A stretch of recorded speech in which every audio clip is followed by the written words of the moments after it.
Hello, ladies and gentlemen. I hope I'm going live about now. Welcome to a pretty long live stream today. At least I hope it's going to be, and I won't be stopped by technical issues as I was during Apple's last live stream, which was absolutely freaking nerve-wracking.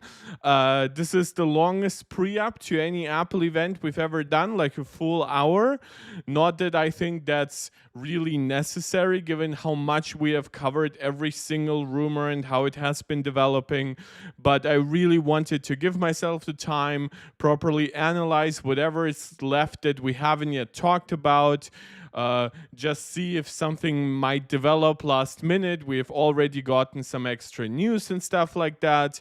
Mark Gurman has changed his mind on a couple of things, though he claims he didn't, which is quite funny. And a big shout out to Max Maximus, who is also a MarkTech Pro Max supporter right here on YouTube, leaving a €6 super chat saying he won't be able to watch live today. Something work related came out, but maybe he can join basically after work, and he wishes us all a good stream. Well, thank you very much. I know work stuff can be really be word in that regard. Like I personally have really worked to make this week kind of workable for me and all the potential live streams and video coverage I plan on doing. So I fully understand if it doesn't work out, obviously, for all of you. Stuff like that is hard to control, of course. Let me just briefly check on my iPad if the stream is working. Yes, seems like it is. As always, before we get fully started, now this isn't a regular live stream, so you obviously this might attract other people than usual. But if you're watching this and you're enjoying this, you want to support this channel somehow, please consider subscribing to the channel, liking the video, sharing it out to anybody who you think might enjoy it as well, and of course, comment. It can be in the form of a super chat, like Max Maximus did, but any single comment, any agreement, disagreement, any suggestion is all well appreciated. I always say I love me a lively live chat, and having you right here, growing the community is always really welcome. Beyond that, there isn't that much else to say. Of course, super chat, super stickers if you want to support this channel directly. Shout out to Max Maximus again, Angelica, and Fizz, who are MarkTech Pro Max supporter right here on YouTube. And of course, if you want to support this channel in the long term, there's also Patreon. Link to that is in the description of this channel. We'll keep on covering anything that develops.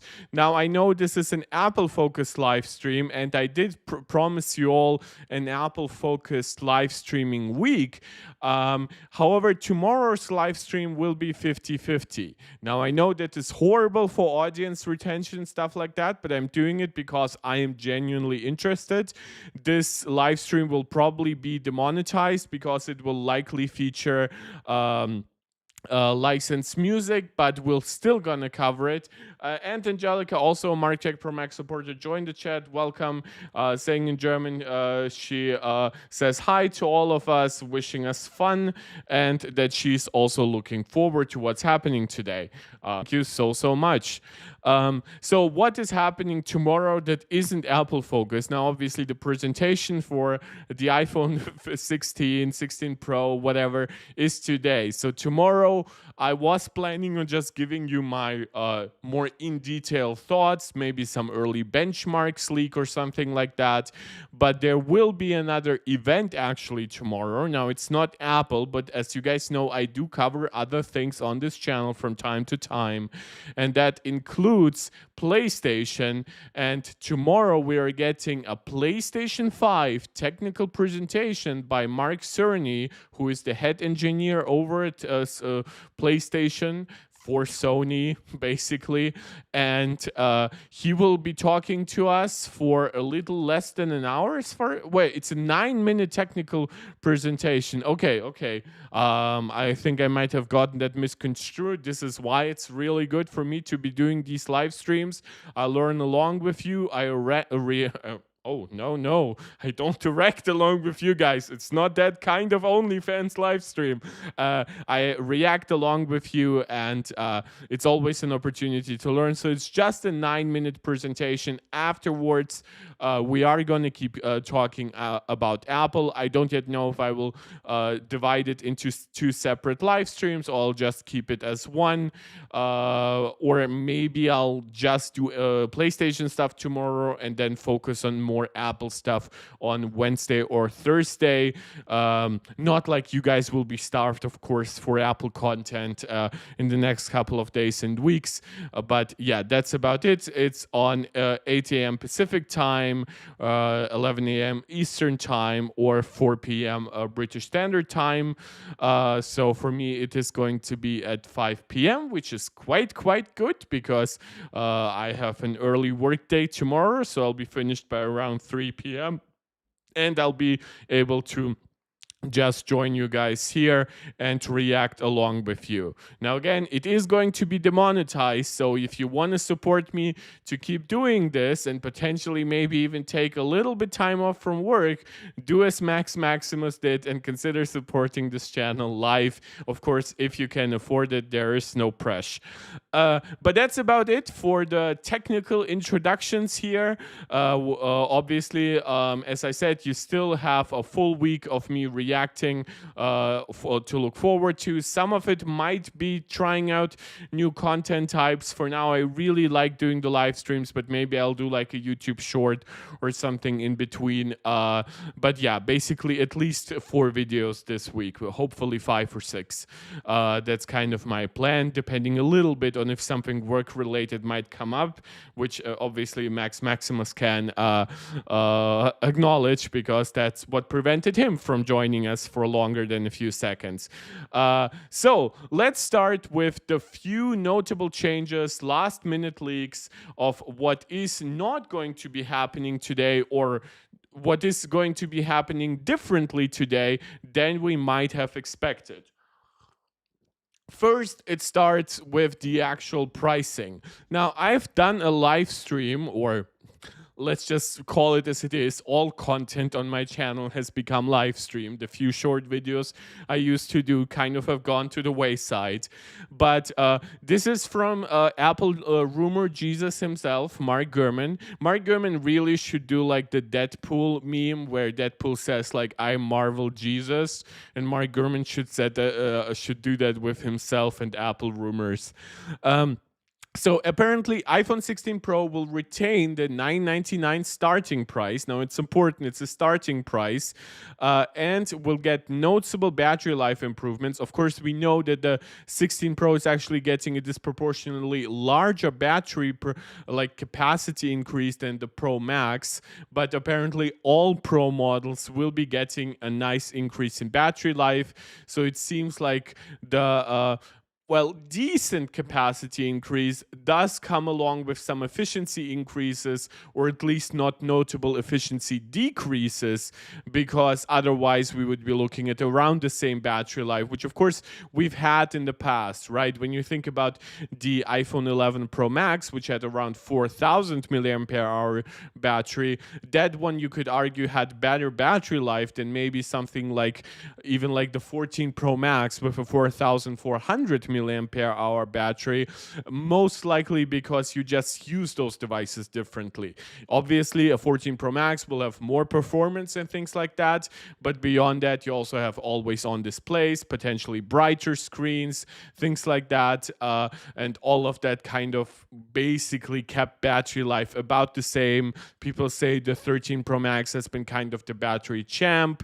I think that's colored a little bit by the fact that the 14 Pro Max introduced an always-on display and people were just unwilling to shut it off. I think otherwise 14 Pro Max and 13 Pro Max have otherwise pretty identical battery life from everything that I have seen. But let's start. Basically, we have discussed that the 16 Pro could get a price increase to $1099, the same way the 15 Pro Max got a price increase from $1099 to $1199 last year, getting rid of its 128 gigabyte storage tier and just jumping to 256 gigabytes.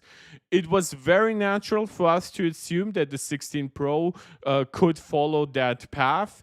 Now, it's important that, in my opinion, the main reason why Apple might not follow what they did with the Pro Max on with the 15 Pro Max on this year's 16 Pro would primarily come down to the price itself.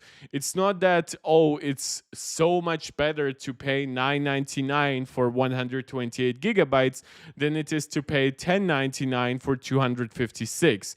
What I think Apple really wants to avoid is this idea that iPhone Pros are now like basically 4-digit price devices, even though they objectively are, right? $9.99 might be a 3-digit number, but it's already as close to it as you can get. Most people buy 256 gigabyte models. Some people buy 512 gigabyte models. Some even 1 terabyte. So yeah, you can absolutely forget it. But this is an important psychological barrier that I can kind of understand that Apple wouldn't really want to destroy, that Apple would just want to basically keep for as long as possible, despite inflation, despite other price pressure points. But yeah, this would date back as far as to the iPhone 10 price in 2017. Of course, that one had 64 gigabytes as a starting point. So you are getting more storage even at that price point, but of course, storage has gotten noticeably cheaper since then, even faster, even better storage. So it's not like storage is the main culprit here in keeping prices as high as they are, if you want to say. It's basically everything else. Like the chassis has gotten even more expensive now that the Apple transitioned from stainless steel to titanium. Apple has gotten much more expensive but better Qualcomm modems, instead of like the iPhone 10 had like a mix of Intel and Qualcomm modems, and then with the iPhone 10s they went fully only Intel, which was pretty bad. Of course, the screen is now all the more all screen that it has ever been. The cameras are better, the sensors are actually larger, the optical systems themselves are more complex with more lenses, glass lenses versus plastic lenses. It's all basically just piling up and up. However, due to mass production, due to reaching potentially newer markets, due to some currency adjustments, because let's be honest, not every currency has been as well off as the US dollar. Apple has been able to at least keep the US dollar starting price somewhat similar to before. So this is basically it for this specific rumor. Now, this obviously does contradict the TrendForce report that we have analyzed on one of my previous live streams, but that isn't to say, of course, that it doesn't make sense. As I say, like $9.99 is an important psychological barrier, and Apple might simply not want to cross it. Now, of course, that does very likely mean that the 16 Pro would still start at 128 gigabytes. As we all know, 128 gigabytes isn't just less storage than on the than 256 or 512, but it is also a limited storage, which means that, for example, some features like higher resolution ProRes recording is not available on that lower storage tier. Now, of course, you can still connect external storage, but that's, in my opinion, even more of a niche use case than just ProRes recording, which is already so niche. I kind of don't think anybody is doing it who doesn't at least have a 512 gigabyte iPhone model. But yeah, that's a discussion for another day. I personally have a 1 terabyte model. I only actually fill up pretty much exactly 128. When you consider, obviously, that storage does lose some capacity in formatting and things like that, that leaves me with about like 850 gigabytes left still. I might artificially download some stuff on it just to fill it up more, but honestly, if I really, really wanted to use an iOS device with a lot of internal storage, I would do so on my iPad. And Rosa is also joining the live chat, also wishing us all a nice live stream. Thank you very much for that. That's basically all my German viewers exhausting all their capabilities right early in the chat. Obviously, I am myself, I'm from Germany, but my German viewership is quite low, but we see them right now in the live chat, which is very nice. We are also getting more confirmation by people who have seen the latest iPhone itself. Mark Gurman talks about the noticeably slimmer bezels. It should be noted, of course, that we are kind of hitting diminishing returns, going from like 1.5 millimeters to like 1.1 or something like that. I personally don't even care too much about it. What I care about is finally getting a slightly larger screen, not even for myself, because I'm quite happy with both my 15 Pro Max in general, but also the sizes of the Pro Max iPhones overall. But I do believe that for a lot of people, 6.3 inches and then even like the slightly higher battery capacity to boot with that will actually, I think, for the first time in a long while, tell people, you know what, I really don't need the Pro Max. Let me get the Pro processors, the same RAM amount. Like, yeah, it's not the same base storage amount, but it's still cheaper anyway. It has all the same buttons, things like that. Overall, it might end up with slightly less real-world battery life, and it might not run as cool simply even with a similarly advanced cooling system. It just has less physical size to dissipate the heat of an A18 chip. But overall, I think people will be quite happy with this year's 16 Pro. And this is kind of the first time in a while where I would just say, look, if you really like Pro Max style enthusiast features, I finally can also recommend you get the Pro. Okay, they will also talk about AI and A18 at the event. I wonder if Apple might break some kind of record with the A18 trillion operations per second number.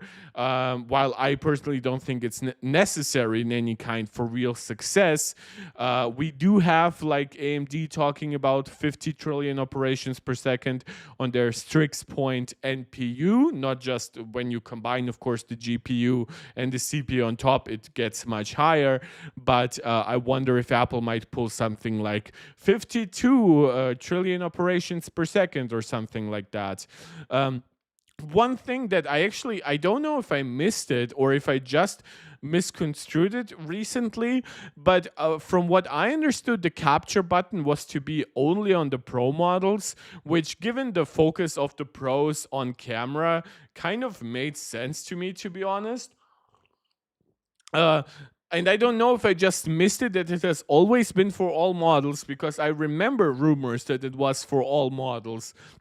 But then in recent weeks and months, every rumor that I found regarding the capture button always talked about it being on the Pros. So, and according to this, which again, thank you, Apple Rumor Jesus, is that the capture button is actually on all 4 models, which of course would bring a dramatic change in button capability to the regular models, because those still have the mute switch with the 15 Pro, and now would jump up to the action button plus the capture button, which is of course a big change. Now, this article does call it rather than just the Pro models, so I'm heavily assuming that this means that I didn't get it totally wrong, and that previous rumors really did focus on it being a Pro feature. I would be very happy if it's not. I think a lot of people are plenty happy with the cameras, especially the main camera on the regular models, so giving them just better image capture abilities is very good. Battery life gains will definitely be much appreciated as iPhone battery sizes have stayed relatively consistent. That is true, but that of course still means you can sometimes get battery life increases from more efficient screens, processors, things like that, as long of course as you don't overload the system with other stuff. Again, whether or not this actually does dramatically increase battery life or not remains to be seen, but this is kind of what Mark Gurman is trying to sell us on, and also telling us that if we really want to pay the cheapest possible price for a Pro iPhone model, we will still be capable of doing that. Now, it should be noted there is a small possibility, and it's a very, very small possibility to be honest, is that Apple will actually increase storage on the regular Pro model, but still actually increase storage to 256 gigabytes. So for $999, which of course would be a great value improvement, that's still possible. And then Apple might just keep a $200 price difference between the Pro and Pro Max, which of course this year would be very funny because the difference between the 16 Pro Max and the 15 Pro Max, the 16 Pro Max and the 16 Pro will actually be smaller than the difference between the 15 Pro Max and the 15 Pro. So yeah, again, this is just speculation. There is actually no rumors about that, but I should just note that if maybe you have a tiny bit of hope, technically you can still hold on to it for a few more minutes. This live stream does start in 40 minutes. Let's see how that plays out. Just give me a second.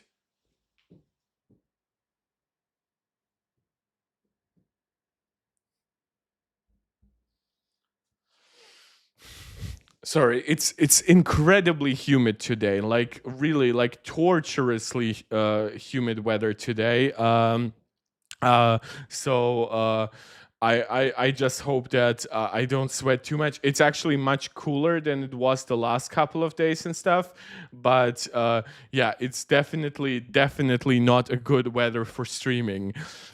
Um, yeah, next is a rumor that I actually kind of missed. It was still from a couple of days ago. It did make sense given that Apple was gonna introduce features like sleep apnea detection, so like just better health sensors in general made sense to me. Specifically, we're talking about an upgraded ECG and better water resistance. Now, I believe I did mention the water resistance in some previous live stream. What is very interesting today is that these rumors make perfect sense, right? But every like video or every article will just naturally tell you it's worth noting that Apple Watch Ultra 3 should get the same improvements, right? Like better ECG, heart rate sensor, things like that, and with it like sleep apnea detection, which is then hilarious because we actually got a new rumor from Mark Gurman. So thank you, Mark Gurman, and I say that in the more funny negative way, which is that supposedly there is not going to be an Apple Watch Ultra 3 today. And that we should be just looking forward to an Ultra 2 in black, which is, of course, like we all kind of expected that Ultra 2 would. I'm sorry, police or something, and I do have the windows closed, so it's not like I can make them even quieter. We did expect as like a space black titanium Apple Watch Ultra with the 2 last year. And now we kind of expected one with the Ultra 3 because I believe some rumors said that Apple had basically figured out any kind of production problems that were associated there or whatever. Which is then even doubly hilarious that we are getting these new kind of features. Now, of course, a new watch face is not transformative. The Apple Watch Ultra already has a very large watch face. But we did also have rumors about the new system on a package for the, like basically a new processor for the Apple Watch Series 10, and with it the new Apple Watch Ultra 3. So I wonder how Apple wants to pull that off? Will they reduce prices for the Ultra 2 by like $100 or whatever? Do they just hope they can keep selling the same model? Which I wouldn't even be surprised, right? If the regular Apple Watch, like the Series 9, wasn't getting upgraded this year to a Series 10, I would say, yeah, of course, Apple might like nominally keep the same MSRP for both Apple Watches, but then sell it much cheaper through like authorized resellers and whatever. That could make sense. But upgrading only the less premium model just makes absolutely no sense. I know it's not quite the same, but imagine if Apple were to just come on stage and upgrade the iPhone 16 and 16 Plus, potentially giving it like a newer processor than even the 15 Pro and 15 Pro Max, of course, with the A18 chip.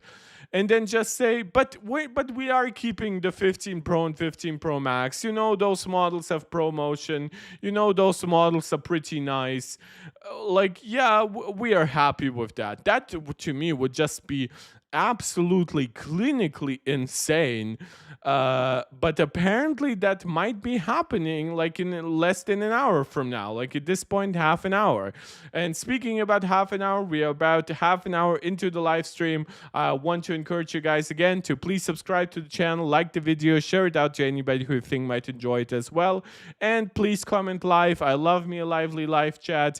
And if you want to support this channel directly, do as Max Maximus did before the stream. Leave a super chat or a super sticker, or if you want to support this channel directly in the long term, become a channel member right here on YouTube. Shout out to Angelica, Max Maximus, and Fizz, who are all MarkTech Pro Max tier supporters right here on YouTube, or you can go over to Patreon and become a supporter over there. Yeah, so basically, in a very interesting twist, we might get a less complete event in a way, because I think all of us kind of expected an Ultra 3, but there is something that could still come that would just be a big surprise. Or honestly, it would be pretty much a shock given at how long this device hasn't been upgraded at this point. I'm of course talking about AirPods Max, featuring improved audio and USB-C. This is coming from Apple rumor Jesus Mark Gurman, who basically made a blog post about like, or just like even a series of tweets, I would say, about like some last minute predictions. He probably got access to maybe the actual event file or something like that. And along some of the more negative stuff, like the idea that we wouldn't get an Apple Watch Ultra 3, he did share one interesting tidbit, which actually contradicts some of his previous rumors, which is that Apple would finally upgrade AirPods Max, of course, AirPods Max being Apple's most premium wireless headphones, which currently date back to the year 2020, being one of the reasons why they're still Lightning based and H1 chip based. So if you're unfamiliar, the AirPods Pro 2 and 2.5 that have USB-C, they run on H2 chips, which enable much better noise cancellation and some better efficiency.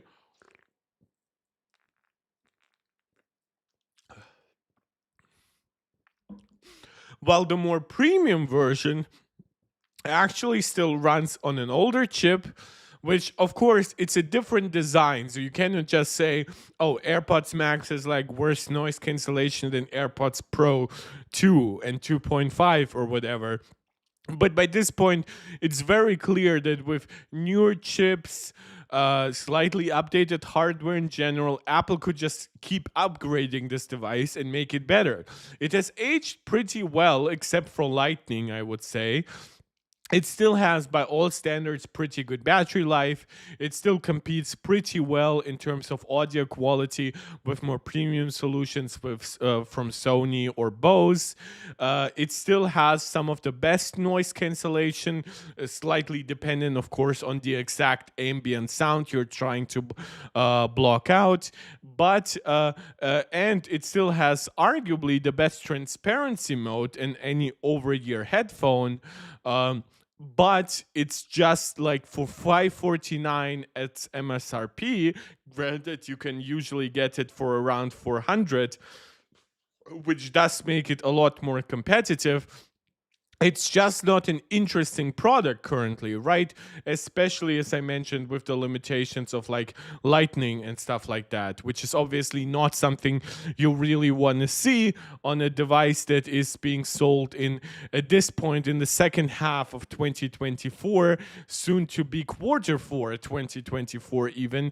So even small upgrades would, in my opinion, go a long way to even justify potentially a 549 price point, because we of course have seen a ton of inflation since 2020. If Apple really makes it again like the best headphones you can get, and maybe the USB-C port really gives you great like default connection for like lossless with your Mac and something like that. All of that would be really, really cool. It's just that to me, it's very funny that it took this long, because obviously the H2 is now 2 years old. Obviously, we've had USB-C accessories, USB-C devices for quite a while. The iPhone went USB-C last year, so if there ever was an opportunity to just upgrade AirPods Pro Max, even while keeping H1 processors, that was last year. This is what Apple did with the AirPods Pro 2 by just giving them USB-C. To me, it's hilarious that the more premium version did not get that. According to Mark Gurman, they will get improved audio and performance in the form of better active noise cancellation. So he doesn't specifically say like, oh, they have brand new like audio drivers or something like that, planar magnetic maybe or something like that. He does mention active noise cancellation, which of course does make sense when you consider all the technical advancements Apple has made in that area ever since the introduction of AirPods Max. New adaptive audio features, while the headphones will switch from Lightning to USB-C, of course the latter being an absolute necessity to make this a worthwhile product in 2024. You can of course let me know if you have any interest in a product like AirPods Max in general, and specifically in potentially a slightly upgraded model with USB-C, if that solves enough of the issues for you. Because of course, I understand for some people the main issue is just price, but also the fact that they're like, I know they're of course portable, but fundamentally, like to me, I don't like over-ear headphones that much in general, and to me, because of how portable AirPods Pro are, it's just this a little bit of a nothing burger to get the AirPods Max just slightly improved. Like Apple would have to go like crazy and give it like a default price of $399 so that day one I can buy it with like the best possible price performance ratio, basically. But that's kind of how I think. I of course understand that other people might just care that, oh, it's AirPods Max but better, and it works with the same cable as my iPhone 15 or 16 series, or as my iPad, or as my Mac, and things like that, or even as my Android device or my Windows device. Hell yeah, get rid of my last Lightning device. Of course, my last Lightning device is ironically my AirPods Pro 2, but of course those came out 2 years ago. I did not upgrade to the USB-C model last year. Had kind of hoped that we would get AirPods Pro 3 this year, but that's supposedly only happening next year, which again, I did point out early in the stream that we will be reacting tomorrow to the PlayStation 5 Pro introduction. So I'm still getting to buy some stuff this year. I'm not too much interested in what Apple is introducing this year, not because I don't think those are good devices. I actually think some of them are absolutely phenomenal, but I just very much like my 15 Pro Max. Its battery has now go down to 88%, which I know for some people might look like it's now worthless, but I very much enjoy it. I'll just use it for another year, I think. Then I'll change the battery inside and give it to my mom, who will then use it for another 2 years probably. Then we might change the battery again and give it to my grandma, who will then use it for another 2 years or something like that. I really have some good use cases for my devices. It's just my upgrade opportunities have gotten less and less because I genuinely prefer just handing down my device to somebody in the family. I know that I will get to take care of those devices still, make sure that the software runs well. I don't have to go hunting for the best possible buyers for my devices that way. Don't have to agree or disagree with people on how used up my devices are or not. But yeah, this year basically nobody needs a new flagship phone in my family, so I might just stick to my 15 Pro Max unless there is something super duper game changing in the 16 Pro Max, which of course could happen, right? There's always something that Apple has up their sleeve. Like I think with the 15 Pro, very few of us expected camera quality to go up as much as it did, given that the camera hardware for the main and the ultra wide was still basically the same as on the 14 Pro, and then the Pro Max got the better telephoto. But what did improve was the image signal processor on the A17 Pro, and that noticeably improved HDR capabilities and things like that. So in my opinion, there will be at least one thing like that on the 16 Pro series. It might just be battery life, or it might be that sustained performance goes up by like 2x or something crazy because Apple just improved like cooling capacity that much with their use of like a metal chassis battery and graphite cooling pads on top of the A18. Maybe the A18 itself running on TSMC's N3E node will be that much more efficient. I've heard some people speculate maybe Apple just completely uproots all TSMC roadmaps and just introduces an N3P based processor. That's of course not based on anything substantial, but I've seen some people speculate on that, which is quite cute. So that's basically some good, some bad, some pretty much expected stuff. Like the last thing that really came up from Mark Gurman yesterday was the idea that two Apple Intelligence features would go beyond iOS 18.1 and launch with iOS 18.2. Of course, we know by now that Apple Intelligence is not launching alongside iOS 18 itself. It's launching primarily next to iOS 18.1. And at that point, it's primarily launching features like the new text stuff that is run by Apple Intelligence. And some stuff will have to wait until 18.2. One of that is Image Playground and Genmoji. Now, those things are obviously kind of interrelated because they allow you to create images. Image Playground, of course, does this in a very free-form way where you can create pretty much anything you want, obviously with some reasonable limitations. And with some stylistic limitations. So Apple for now is not targeting like photorealistic fidelity or anything like some others do. And Genmoji, of course, does generate emoji for you, which is, of course, much simpler visually than anything that would happen in Image Playground. But apparently Apple still needs some work on both of them. So they will be launching on iOS 18.2.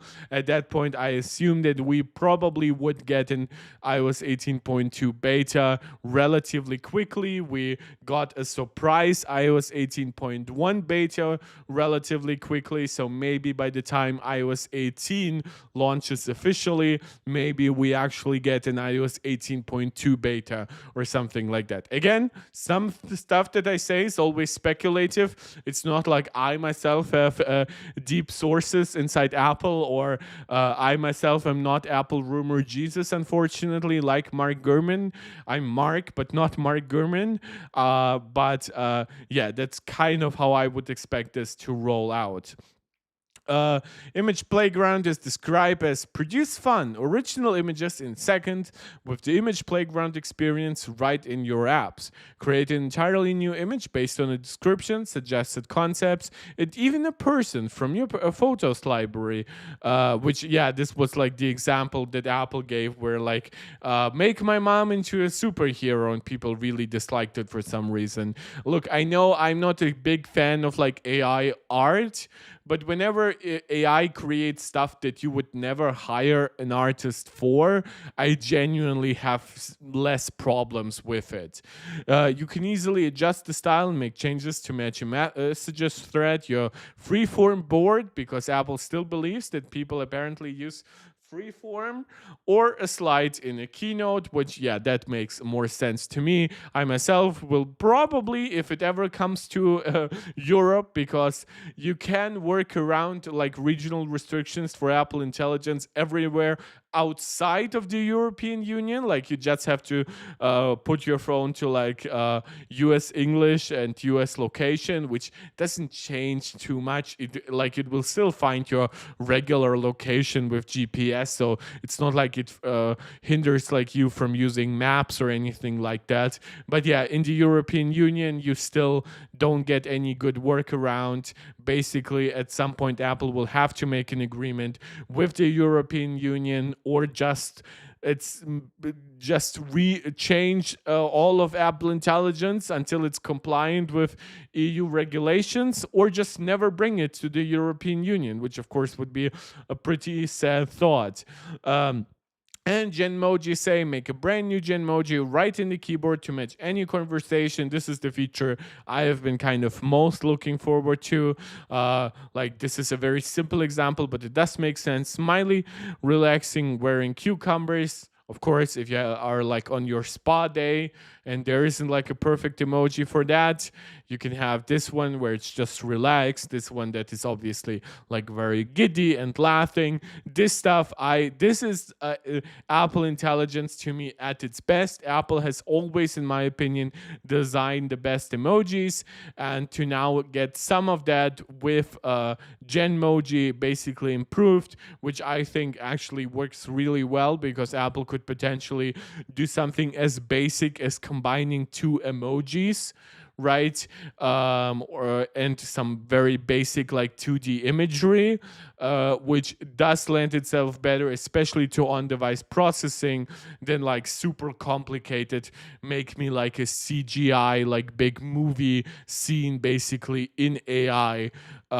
This is where we like notoriously got like 8 fingers from and stuff like that. This, of course, will not be playing out like that with very simple stuff like Genmoji. But who knows? Maybe it will still be error prone or whatever. And of course, you shouldn't forget that 18.2 will be the continuation of Apple Intelligence that is launching still with iOS 18.1. There is not a big delay to all of Apple Intelligence. The feature includes the new writing tools for generating and summarizing text. I've seen some very good results for that, obviously limited to English, so kind of limited use to me, because a lot of my work and stuff and my personal messages are mostly in German. But hey, maybe it will help with Twitter a little bit.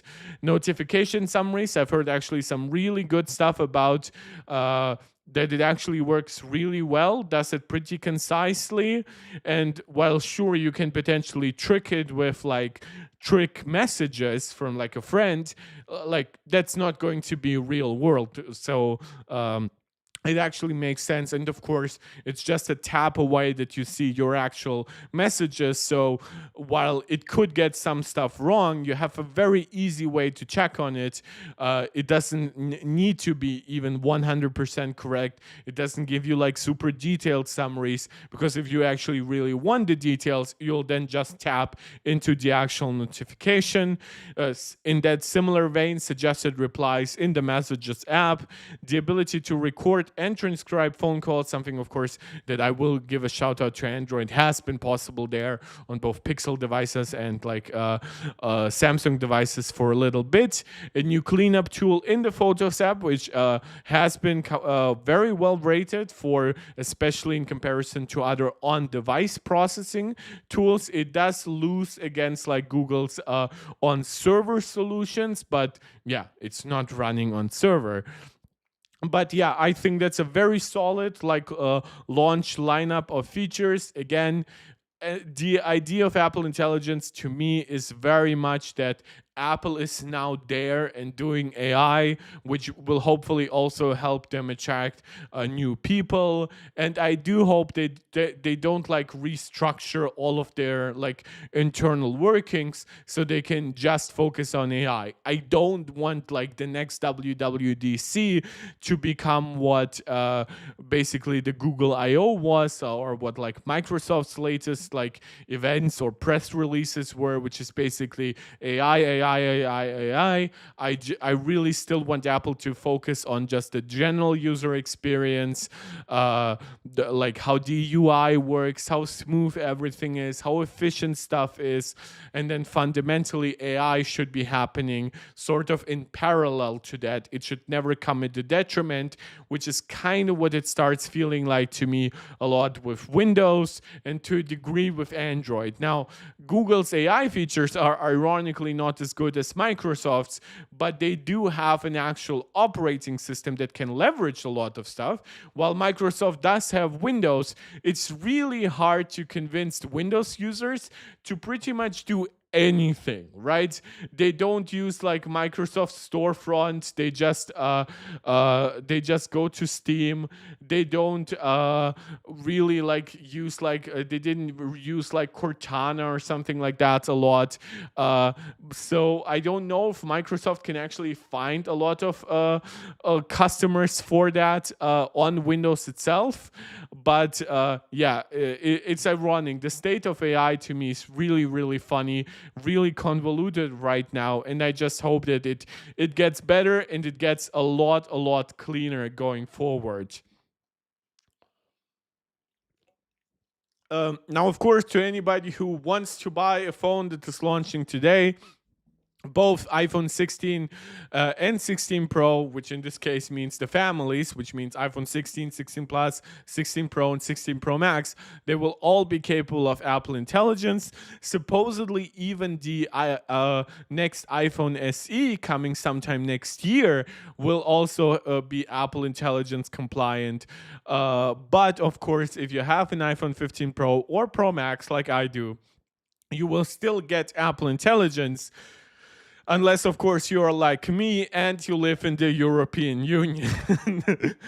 So that's just some like buying advice from me. Like, don't rush out to buy new devices based on Apple Intelligence. Wait.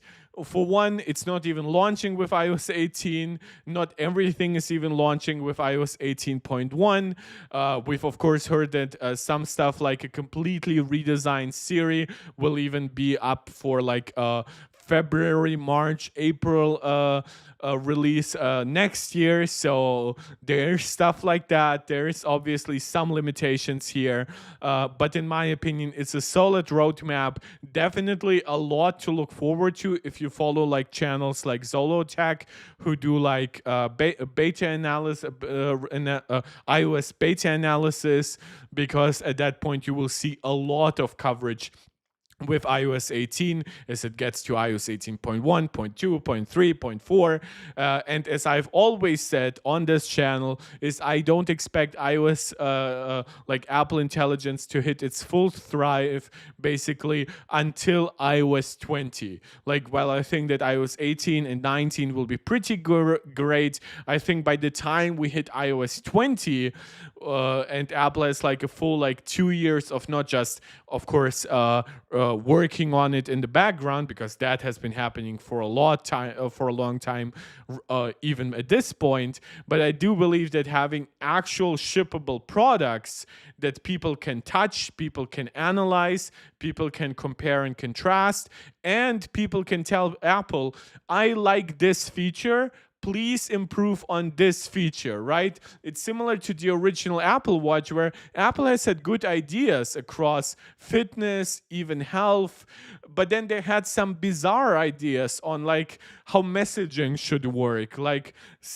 sending somebody else your heartbeat, or drawing out your messages on a relatively small screen. All of that stuff, just to me, like, while it was exciting for a first gen device, all of that stuff got improved because people told Apple, look, I think this matters, I think this matters, I think this matters much less. And Apple over time just kept on refining the things that people liked, introducing new features, seeing if those are features that people liked, and then refining them. I think it will be similar with Apple Intelligence. If, for example, people really don't connect with Image Playground, I would expect it to either dramatically change, maybe offering you photorealistic stuff, or maybe just be left to the wayside a little bit. And Apple could just say, oh, you know what? We are upgrading our large language models, obviously, with every big release, but the actual, like, program is not getting like dramatically new styles or anything. We're not putting too much research into it. It seems like Craig Federighi really loves some AI stuff like image generation, but I don't think he will get to override like a genuine disinterest on the side of consumers. He is not he is not an Xbox executive who will tell Satya Nadella, no, we will make Xbox work. If Apple won't be able to make Image Playground or even Genmoji work, Craig Federighi won't be able to go to Tim, or maybe at that point John Turnus, and tell him, yeah, I still want that stuff. I still want that stuff. It's really cool for me. And like at that point, maybe John Turnus will say like, look, if it doesn't take up too much extra development efforts, here's like a million, go buy yourself a Star Wars or something like that, as the saying goes. But yeah, so I'm just saying that the reason why I'm excited for Apple Intelligence is because Apple's more like curated, smaller scale approach to it is genuinely like less frightening, quote unquote, than a lot what like the shotgun approach that like Google has been running with. So it's now 8 minutes until the actual event. I'll try to start it up on my Apple TV. I'll try to position myself nicely here so that I can still check myself, my stream, whatever. I might be looking a little bit like too diagonal for your taste, but it's kind of necessary so I can still see my actual TV. Let me position my mic closer to me. And while I do...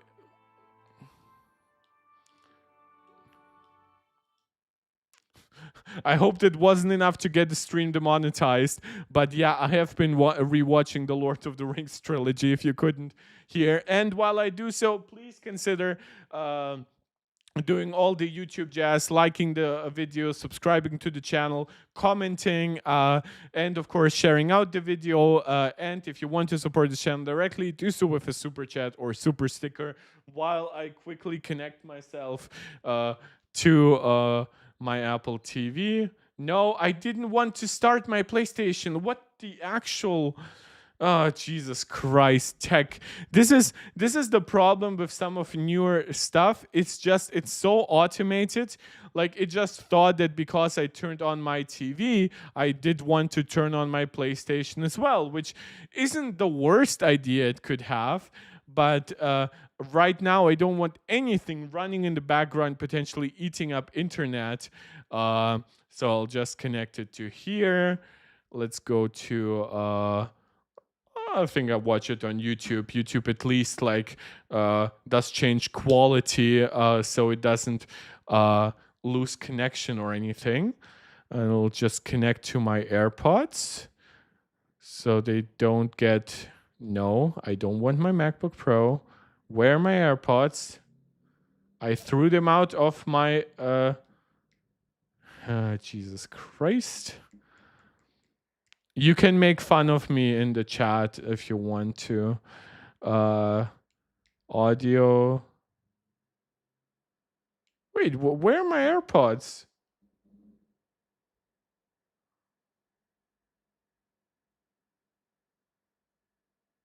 I don't get it. Did they like get disconnected or something from my devices? That just doesn't make sense.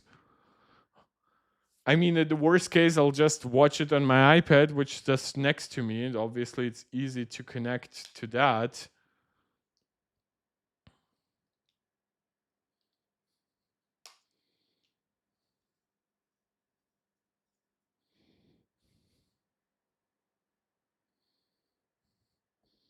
This is such a sad sight. I should be better prepared. Bluetooth off, Bluetooth on. Huh? It cannot find my AirPods. What the frick is actually going on? Okay, now it found them. Connect.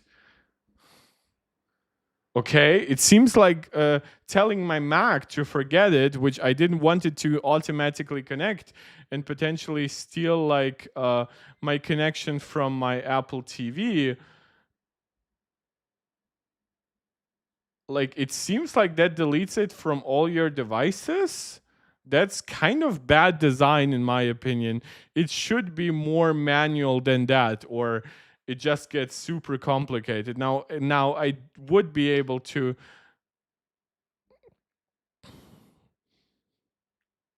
And yep, this did now connect it to my iPad. Let's see if I can finally make it work. There it is. Jesus Christ. Thank God I did it a few minutes before the actual event, because if it had happened during the event, I think I would have just lost my shit. Apple?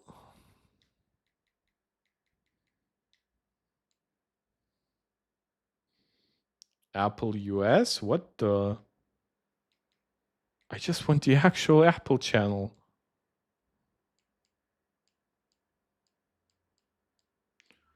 God, I hate the YouTube apps on the Apple TV sometimes. Okay, I am connected, which this was a really slow and stupid birth. I apologize for that. And before we get fully started, obviously, you guys don't need my face. Well, you do need my face, but you don't need my screen on my Mac.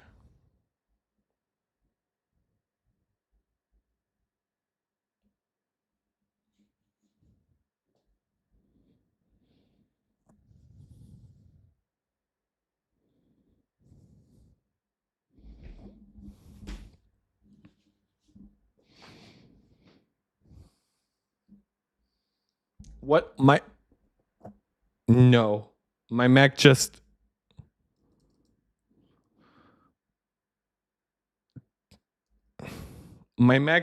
froze. What do you?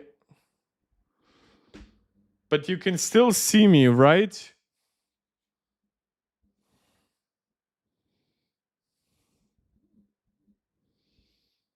Because it seems like OBS keeps working in the background. And my iPad still shows me.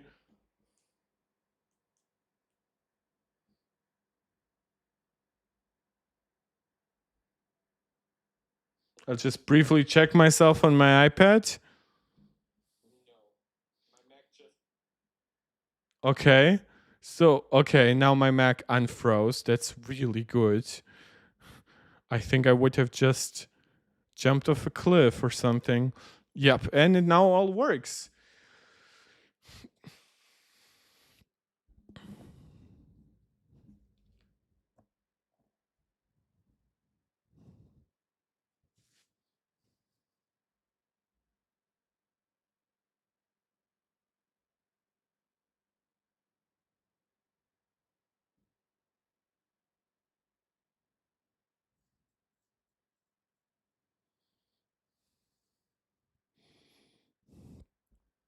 Maybe I should have just structured this in like a stream and a pre-stream, but it seems like it's all working now, which I'll just chill. I was like very paranoid because of what happened with the last stream. I know a lot of you will now go offline because obviously you want to see the actual event. So yeah, my audio and video seems to be working fine. I checked that. My iPad is on 5G, so it shouldn't take too much internet from my stream. And now my TV is starting too. Let me just make sure that it's fully live. And yes, it's working. Let's see. This will include obviously some hilarious reaction faces on my part, but you'll have to forgive me for that.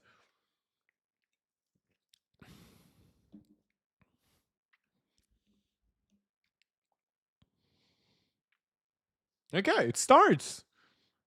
I somehow didn't expect it to work at all. Oh, double tap on the Apple Watch. Or or pinch? At this point, I just don't use those gestures. Those are great accessibility features, but not something that I just need.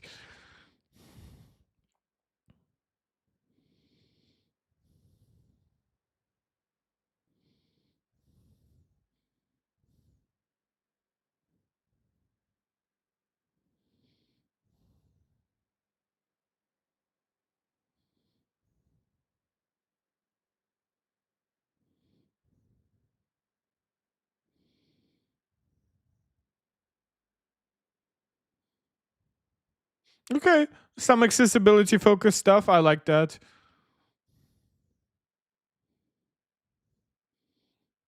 I always like those little stories when they're put together like this, when it's not really like, look, I love accessibility features, but during an Apple event, I just like having stuff that actually like matters for more and more people. Which some accessibility features absolutely fit the bill, and some features are just so transformative they do deserve a larger audience. But I do whenever it's like small stories, like, oh, I called 911 because whatever, right? And it worked great because my iPhone had car crash detection or something like that. I don't need that feature to be reintroduced during a new event. I just like to hear about like a small story, how it happens and things like that. Yeah, somebody received critical medical care because they discovered AFib, atrial fibrillation with their Apple Watch ECG.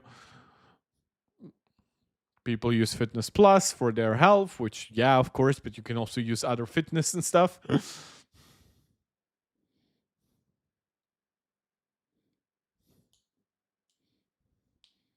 This is, of course, in contrast to tomorrow's PlayStation live stream, where we will be streaming the actual event, even if it gets us demonetized, because this is the kind of event that you don't just get demonetized for. I believe Apple will flag your channel if you straight out like show people the stream. Good morning. Good morning, Tim. Apple Watch, AirPods, and iPhone. Makes sense.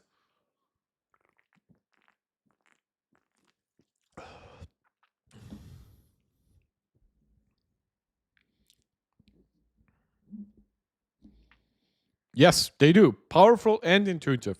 That's well, that's all of Apple in my opinion, but I know that sounds a little bit fanboyish.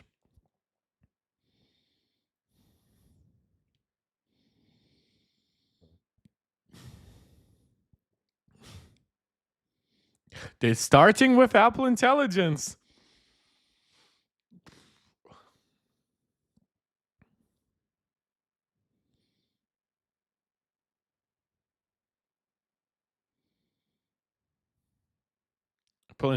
Yep. Yeah, they are talking about Apple Intelligence. Apple Watch. Let's start.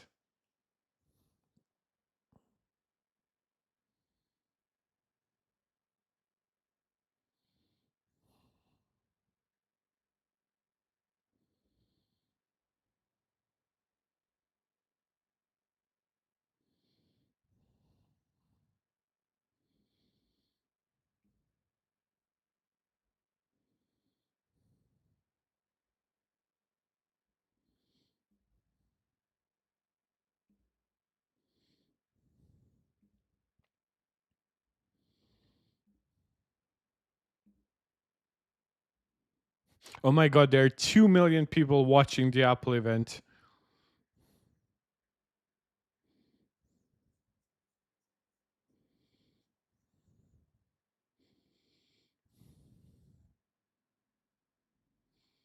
Okay, they're calling it a new design, which is interesting, which I assume is just like a refresh still, like a refinement basically. Okay, it's roundish. Is that a new digital crown? There's the new speaker layout. But it's still a curved front glass. Yeah, that's a new digital crown. It looks larger.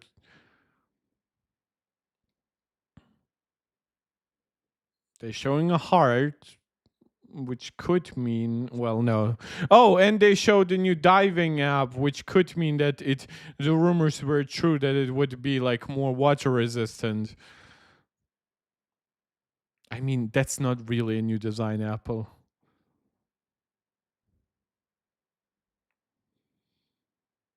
Oh, it's thinner. Okay, that makes sense.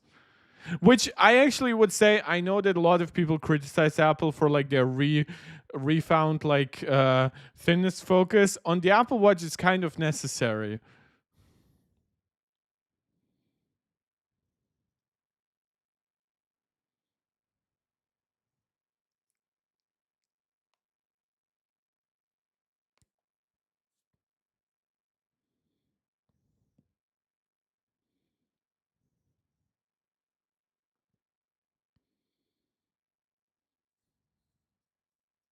I hope they I hope they give the larger screen also to the Ultra. It's bigger than Ultra too.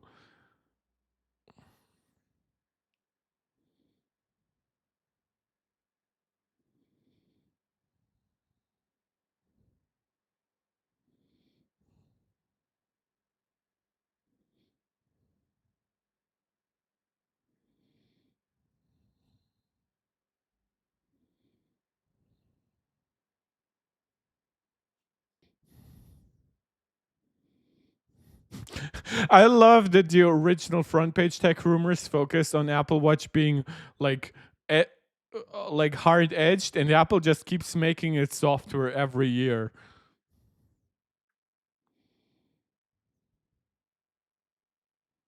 Wide angle OLED. Okay.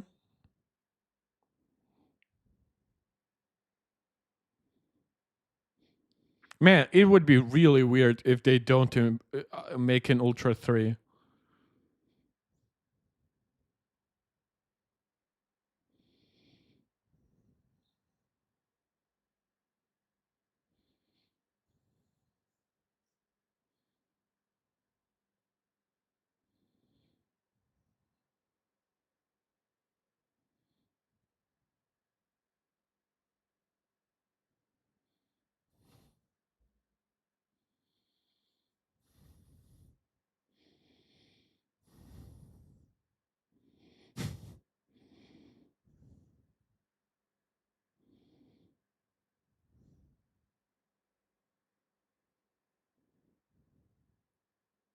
Oh, jet black, aluminum is black. This will scratch like an MFR.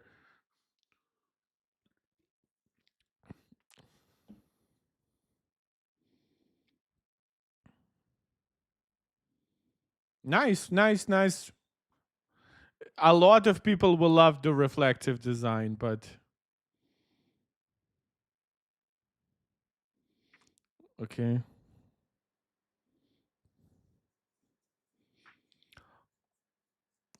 Those are good colors.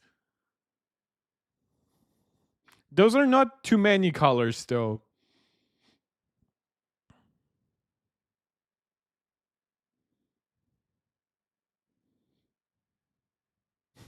Every millimeter matters, guys.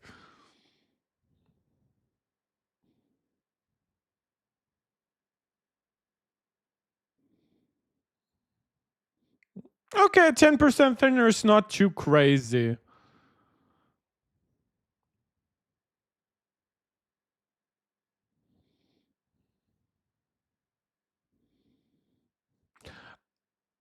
I wonder if maybe Apple just isn't ready with an Ultra 3. But they could just use all those thinner components in the same size Ultra. Oh,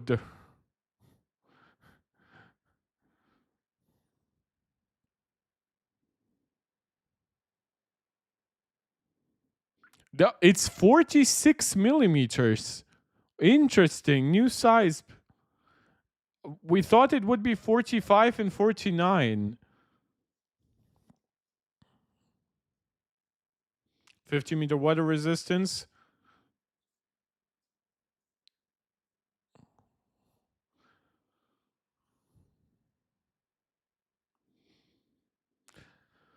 It's faster charging 80% in 30 minutes. But they don't. Is it G2? No, it's not.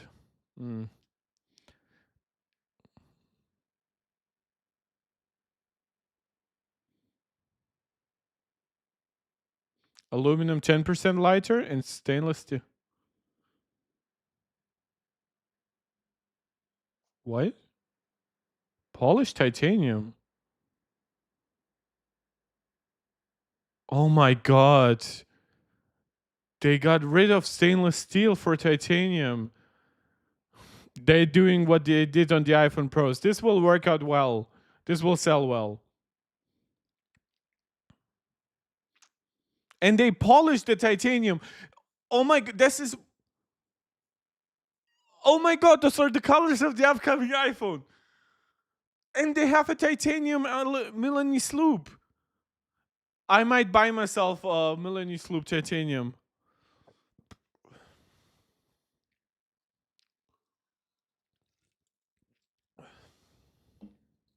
Oh yeah, the reflections face, yeah. That was rumored.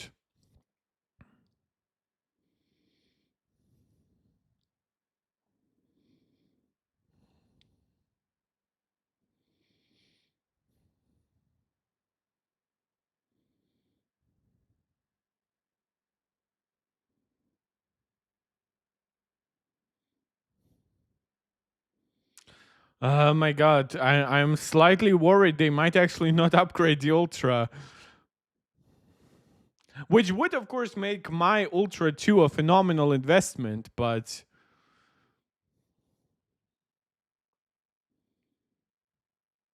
I would. Is it like a 3 nanometer chip? S10? Now I'm curious. 4-core neural engine. Interesting.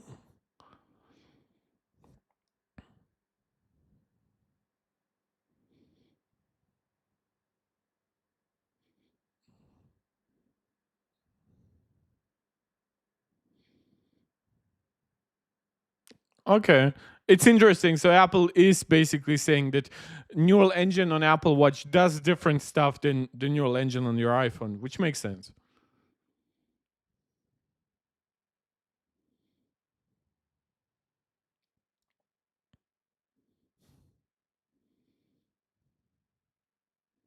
I have to say that's a good refined Apple Watch.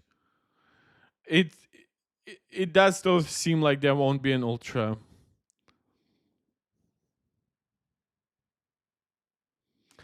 It might be that I could see them maybe even upgrading the Ultra like in spring or something like that.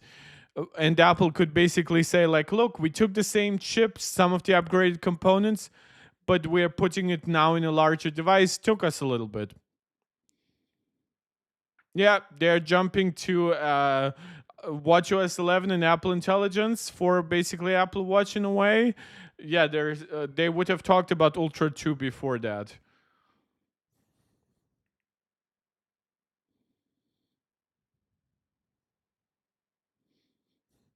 Man, my Ultra 2 was a really good investment.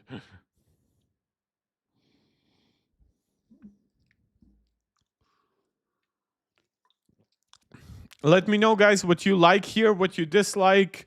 If maybe you're much more disappointed than I am about the lack of an Ultra 3 because maybe you planned on buying one. Apple introduced the titanium regular Apple Watch. There is a good chance that like Ultra will be redesigned in order to just make a bigger argument on why you should still buy it.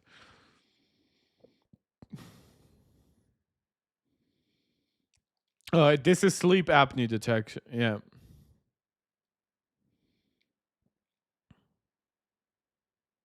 Oh, that can absolutely be serious. Yeah. Oh, guys, welcome back to the stream. Anybody who rejoined, I'm very much appreciate having you here.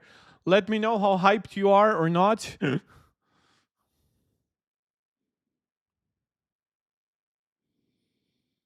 Yep. Sleep apnea is both a risk for those other conditions like hypertension or diabetes, but it's also is associated with them. So if you have them, you're kind of more likely to have sleep apnea.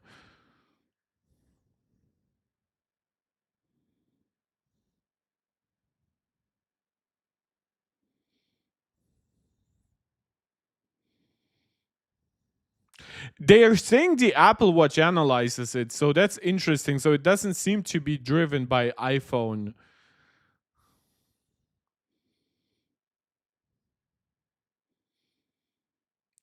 I wonder if they could give this feature to older Apple Watches and have the iPhone analyze the data.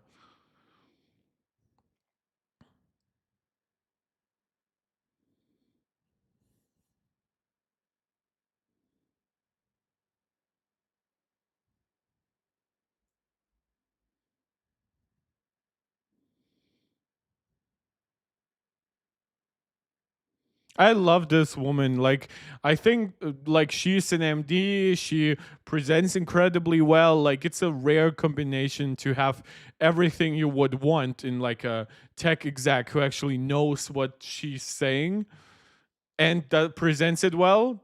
That's rare.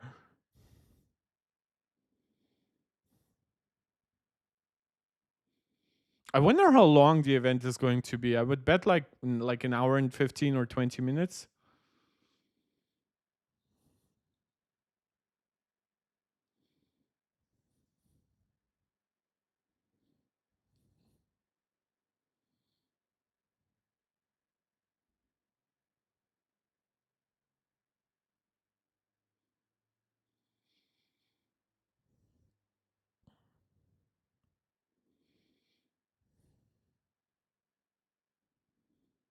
A a water temperature sensor. How does that work?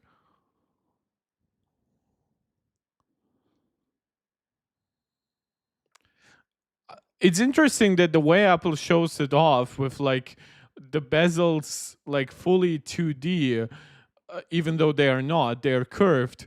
Obviously, like it does make the bezels look bigger than they actually appear in real life, which is a very interesting choice. But Apple isn't tricking you here by showing it from a slight angle, even though you are going to look at your Apple Watch at a slight angle.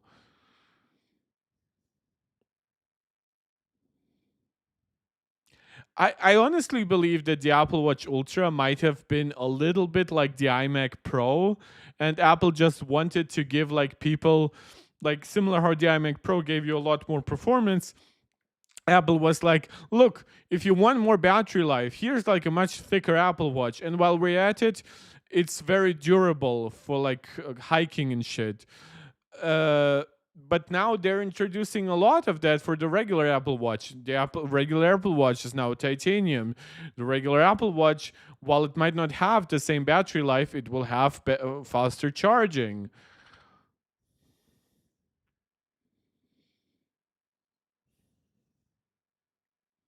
Okay, back to Jeff. So either he introduces an Ultra 3. There's no Apple Watch Ultra 3. Give it up, Mark. You weren't even planning on buying one.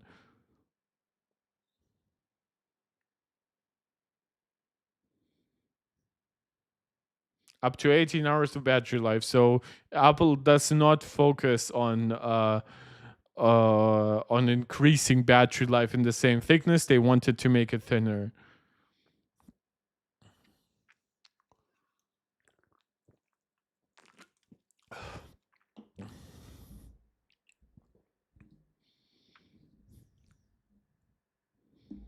Oh, interesting. Are we getting actually a replacement for like Findwoven?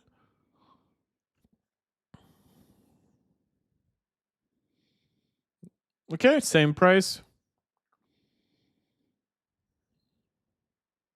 Yeah, there's no Ultra 3. Oh, Apple Watch Ultra. Okay. It was Mark Gurman wrong. Would they have mentioned it?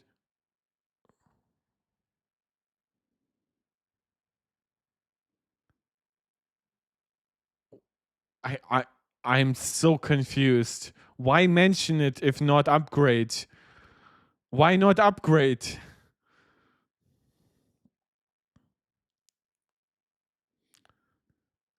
Yeah, I don't think they're upgrading it. They would have called it at this point a new Apple. They will just say it's good enough already.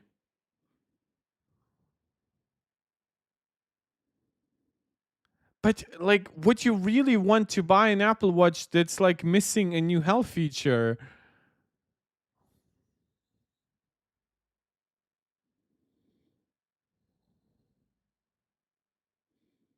I'm so confused.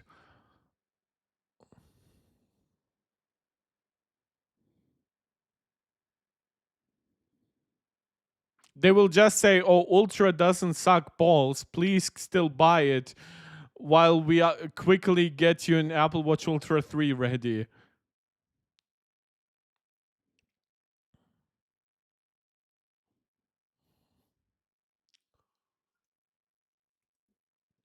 Yes, I know all of that.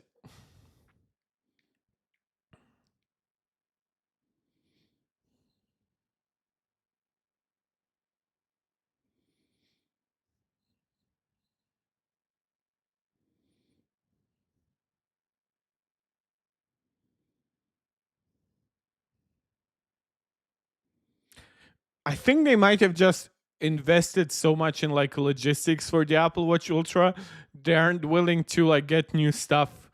They just want to sell out of Ultra 2 before they actually like get to a new model.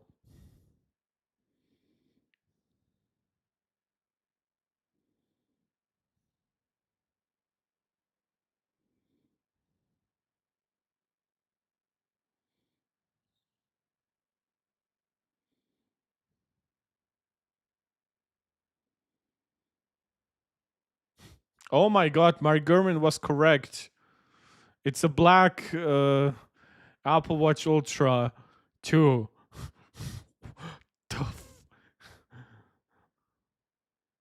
Such a bizarre thing. And a new Milanese loop.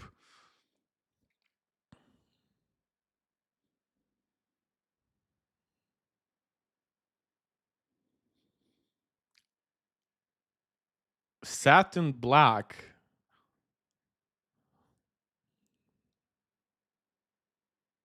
Oh, it's a PVD coating.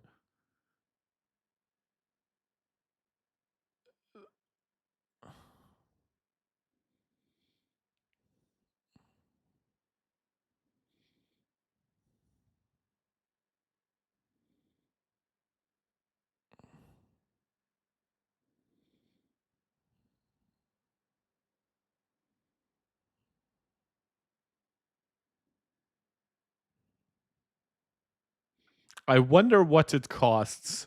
Titanium Milanese loop. Like stainless steel was like $200 or something like that.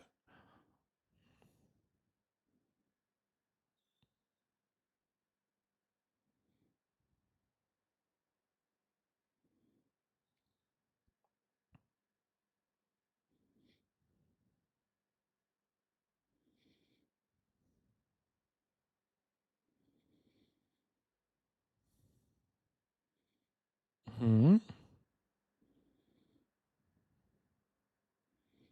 They still haven't mentioned fine woven.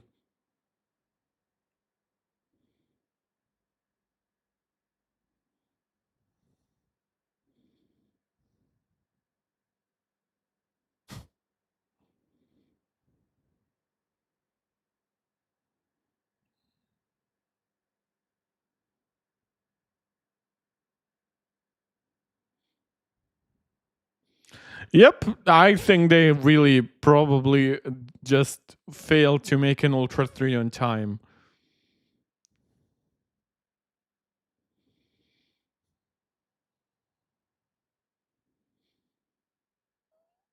No mention of sleep app. Wait, did they?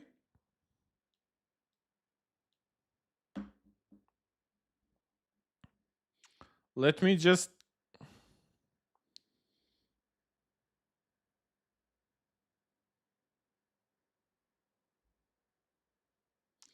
Oh, you cannot scroll backwards.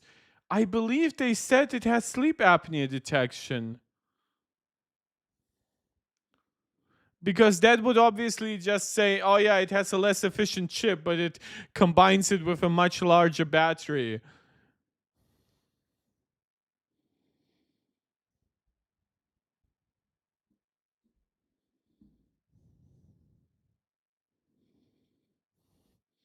Let me just.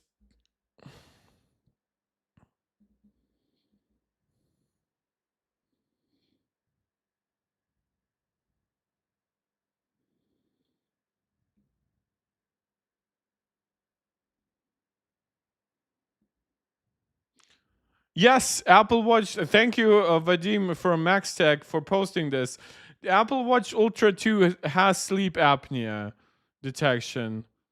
So I assume Apple will say, oh, it has enough battery life and stuff to sustain like data capture and analysis. The entire lineup. No, new AirPods Pro? New AirPods Pro, bro? Okay, those are AirPods, like regular AirPods.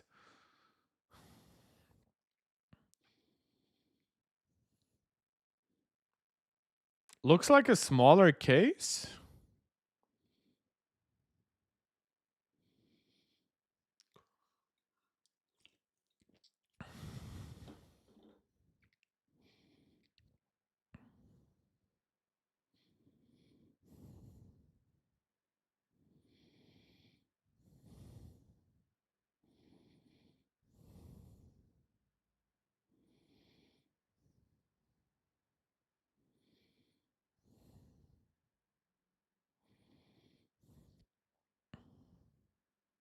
But yeah, like regular AirPods apparently are still on without like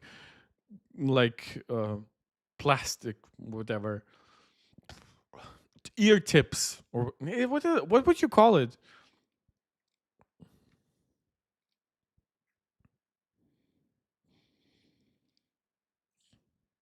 I wonder. H2. Okay, H2 chip means all AirPods get H2.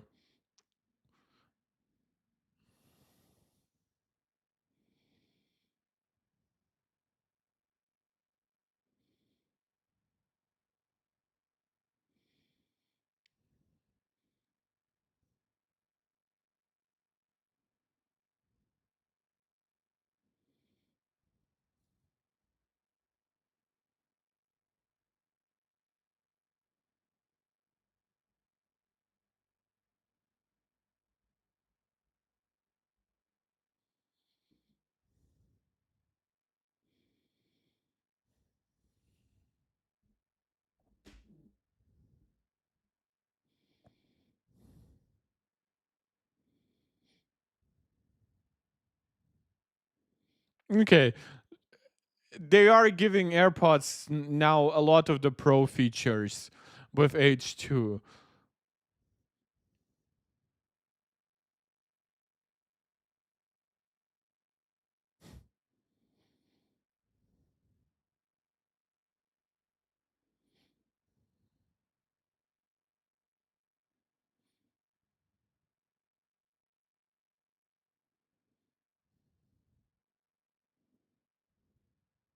USB-C.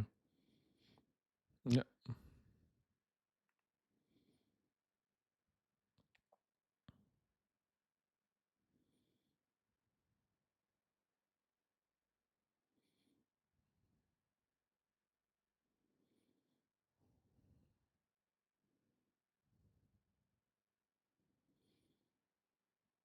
What?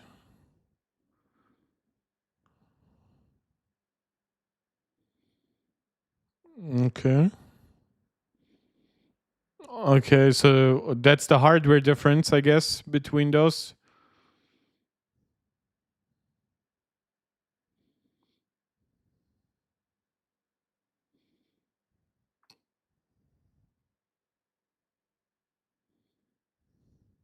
Okay, so the rumors were basically true. Basic AirPods 4 are like the the AirPods SE we kind of talked about.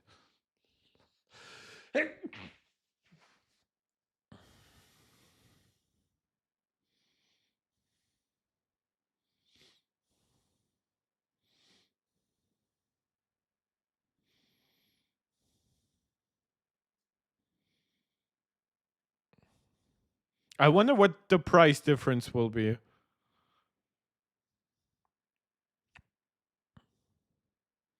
Okay, those are all now just H2 features they are repeating, which makes sense. For a lot of people, this will be a new entry point for those features.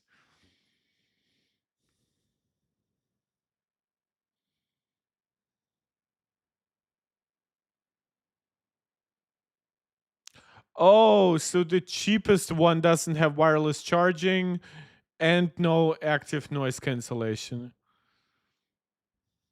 So I wonder what the price is.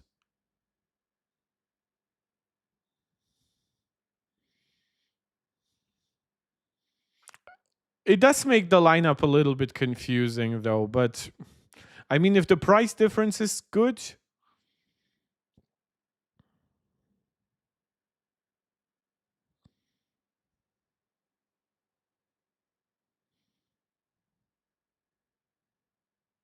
I like that. I like smaller packages for tech.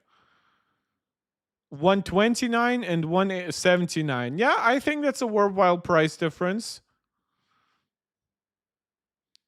I would have liked like 110 or something like that, but it's Apple. Okay, if they're talking about AirPods Max Pro, I would bet that AirPods Pro get like a new color option or something like that, like black plastic.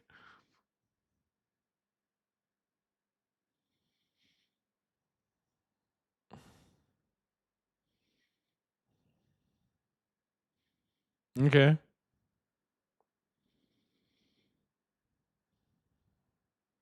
Okay, okay. Yep, it gets all the H2 features.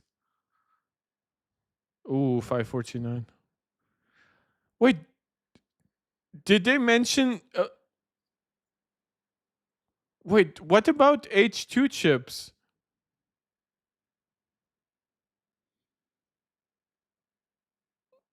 Yeah, AirPods Pro. Let's see.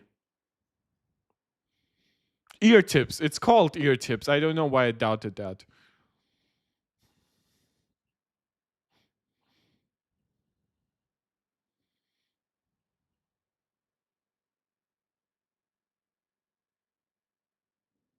Software? I will it be software? Yeah.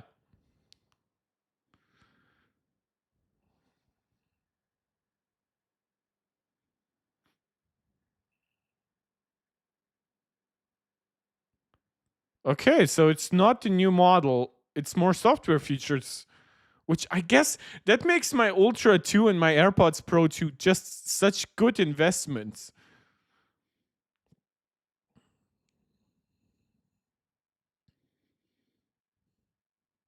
Oh, they you can now use it as hearing loss stuff. That's so good.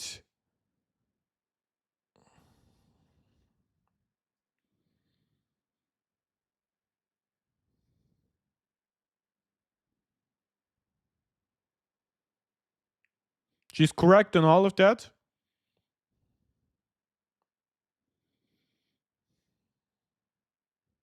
Headphone audio exposure is a good feature that I would never enable. It just I just need it louder.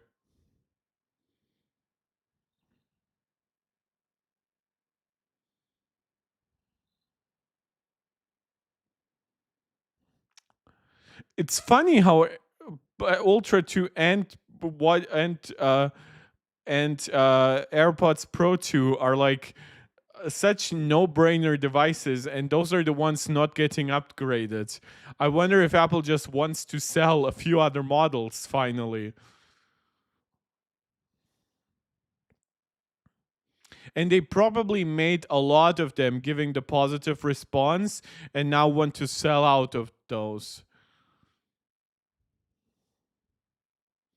So I guess no new AirPods for me this year.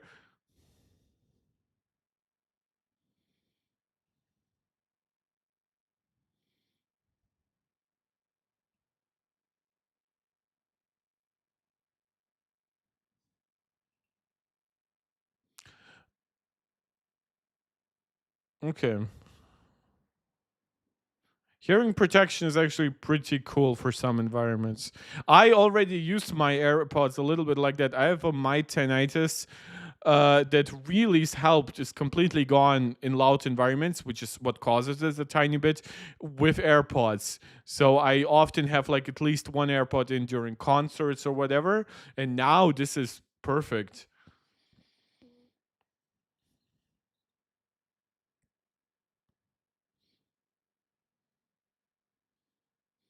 I will not be taking the hearing test, knowing I'm probably not getting the best results.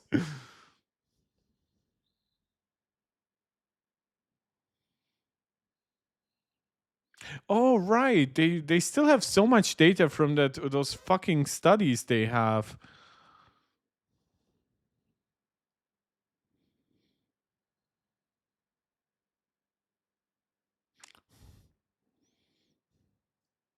And yeah, over time it is only getting to get worse. Like you cannot really regain hearing health.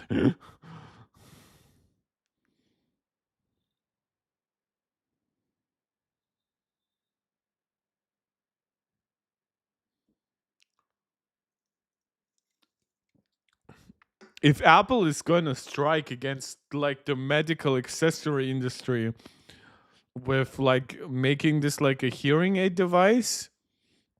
Now, this is of course just for people who still have like intact like hearing systems. Yeah. Hearing aid. Awesome. I might give my grandma my AirPods now. She still has pretty good hearing, but sometimes she struggles. Maybe when AirPods Pro 3 come out, I'll just give her my Pro 2 and just tell her, look, for some small, she doesn't like wearing anything in her ear, so maybe if I tell her, look, I really have no use for those AirPods anymore, maybe.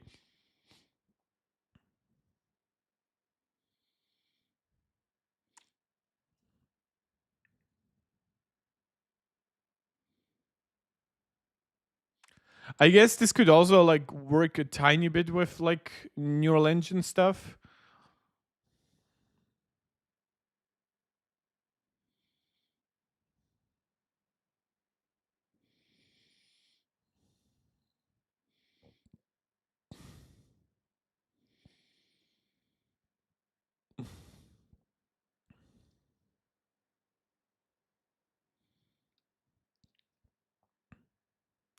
Yeah, it seems like new devices and like new AirPods Pro will wait for like an H3 chip.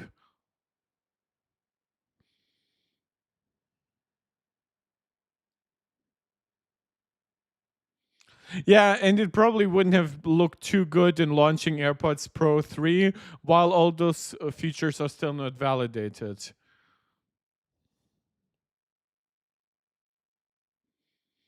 And great, they'll mention Germany as one of the earliest regions. That's cool.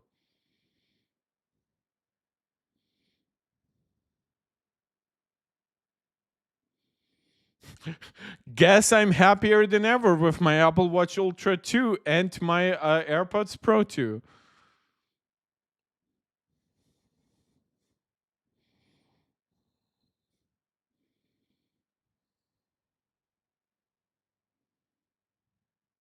Wait, does AirPods Max get H2 chip? Because they mentioned some stuff that is H2 based. I'm confused. They clearly wanted to sell some other accessories though than Apple Watch Ultra and AirPods Pro, which is funny. Now it's iPhone time. Yeah, it's iPhone time, baby.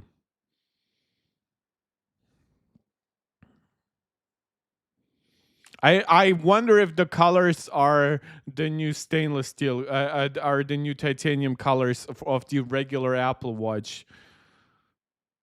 Or maybe they get the black of the new titanium black Apple Watch.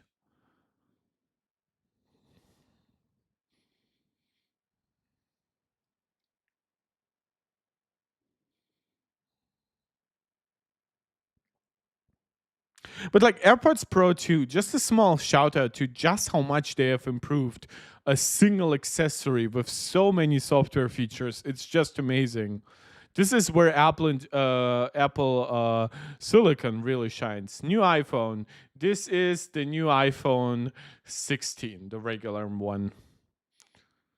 What? That just Touch ID or was that Siri? Oh, capture button stuff. Oh, and the new camera design was real, baby. Oh, it looks so smooth, but it's unfortunately not promotion. Oh, that was just a new Siri design. Thank God.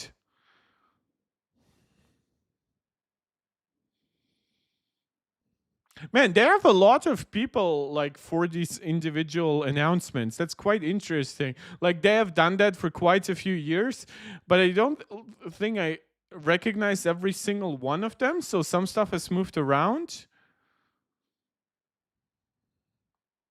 Ah, that blue color is to die for.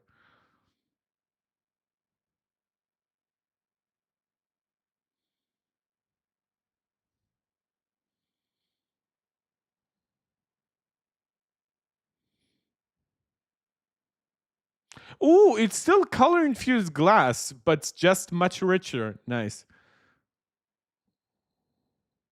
They're still white and black, so Mark Gurman was wrong. There are 5 colors. Those colors are awesome.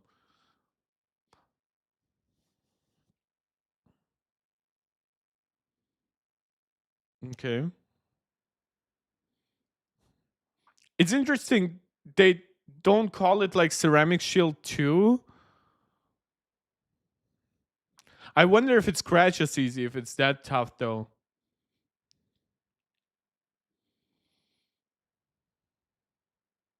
2000 nits? Yes. Ooh, they focus on low light. That's nice. Uh, 16 plus. Okay, so regular size. Action button, true. Makes sense. And now you don't need to do what I do by making it the camera button because now you have the capture button.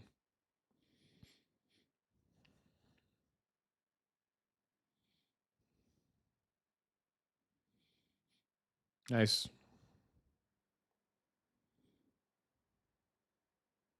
Camera control, they call it, which makes a lot of sense as a name.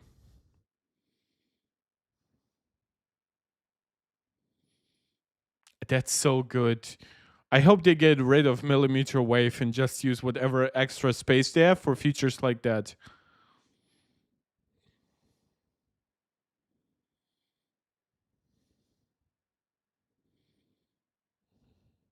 I like that they call it intelligence instead of AI.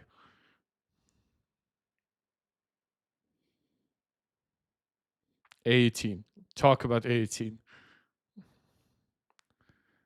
Or is it A18? Or is it A17, like a reused A17 Pro? Who? Do we not get. Oh, okay. It's a guy from the team. I'm sorry. From the Silicon Engineering group.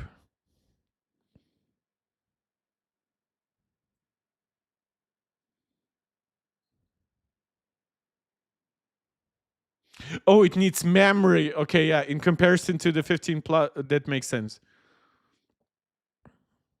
It's 2 Gen to 80. Yeah. So we are getting 18 and 18 Pro. Yeah.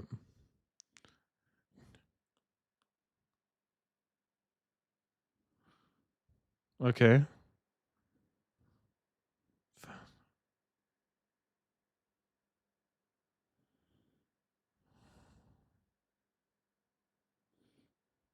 Send more memory bandwidth. Yeah, from 6400 megatransfers to 7500.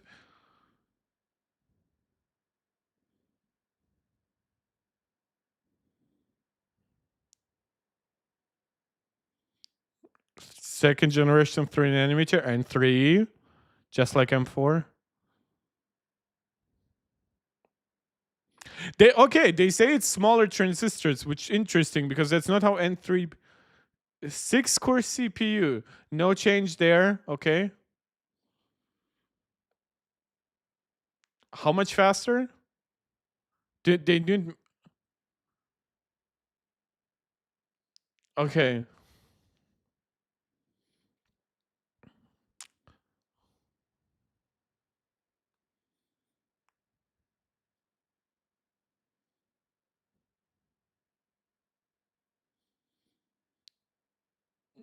Okay.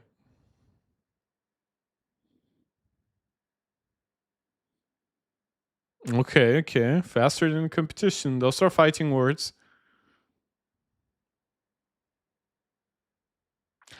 It's a 5-core GPU, so the 18 Pro will have a 6-core GPU.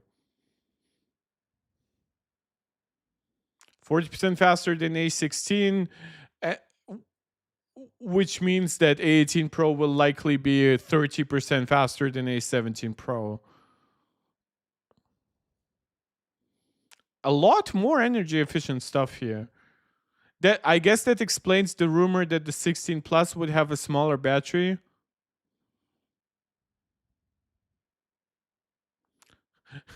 Which is interesting. He said it needs memory and memory bandwidth for it, but they don't mention that it has 8 gigs of RAM.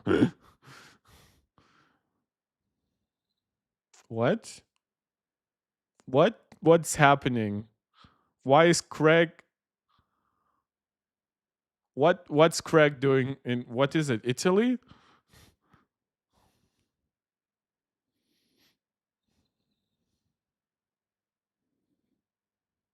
What's Craig on vacation?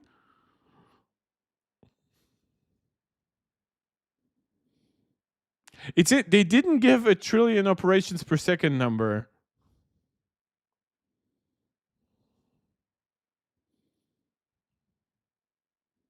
Yeah, there will be a lot of Apple Intelligence talk to this year in general. I like the focus on action. That's what they've already done with the Apple Watch, focused on how it does like preemptive stuff.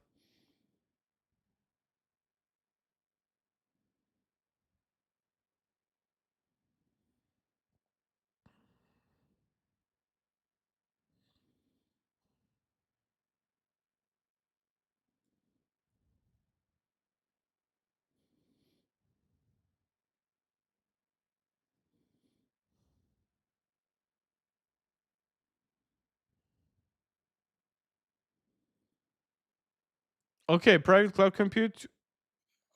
It's interesting to mention that during a hardware event that, oh yeah, some of it is running on the cloud. I think this might be just like a small reintroduction of Apple Intelligence to anybody who might have missed like WWDC.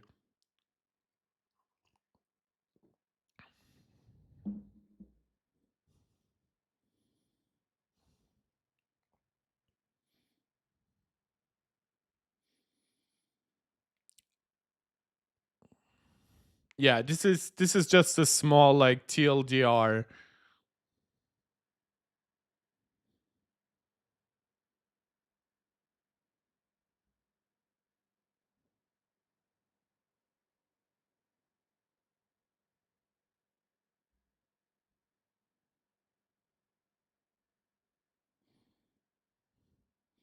Okay. Nice, good commitment to energy sustainability with private cloud compute.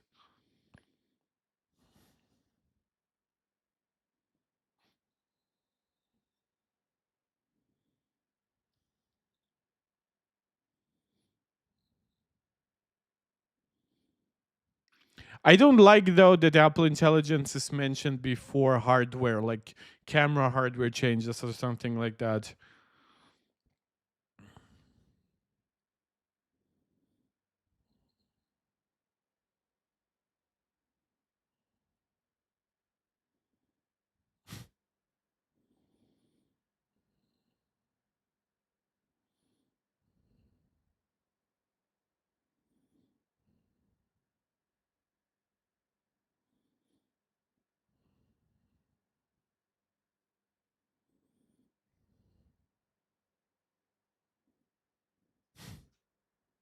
Cowboy frog.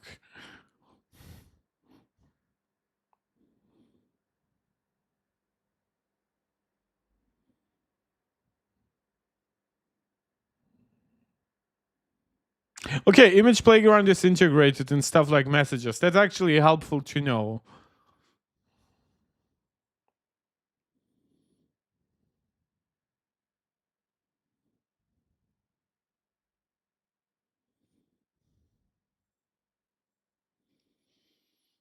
Right, there is the new photos like analysis feature where you can search through it in a very nuanced way. Yeah.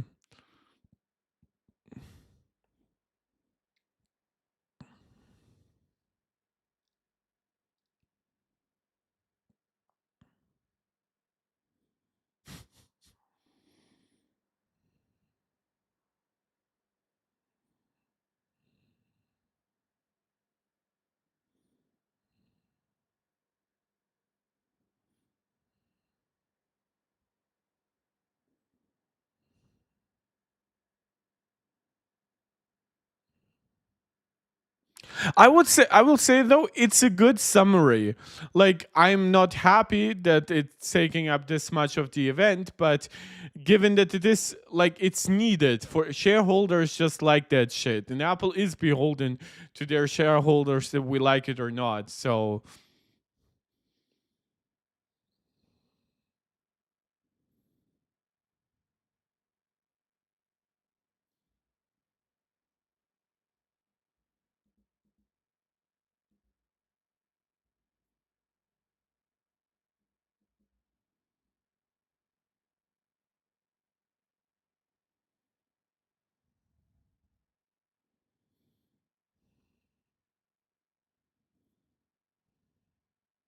this is a gorgeous looking iPhone though. Like god. I sometimes I know titanium is nice and all, but aluminum is cheaper, lighter, and they get to get those great colors. I wonder if the Pro was like available in just aluminum and titanium as a choice. I wonder if I would get aluminum.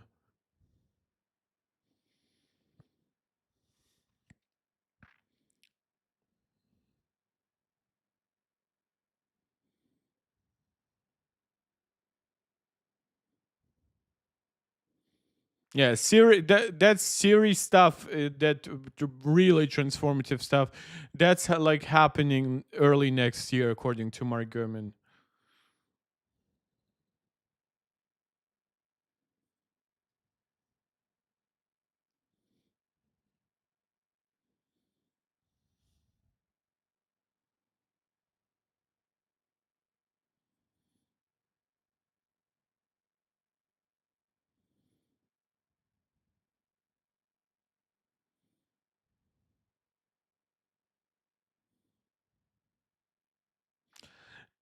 To be honest, I have to say, all the devices that I have, AirPods Pro 2, not getting upgraded and getting software features, Apple Watch Ultra 2, not getting upgraded and getting software features.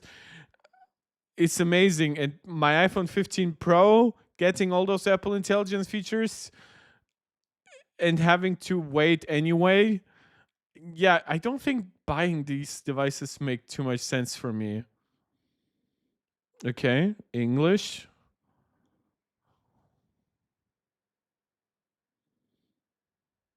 Chinese, French. Well, French is probably for Canada. Again, I don't need German Siri, but I would like to access smarter Siri here in Germany.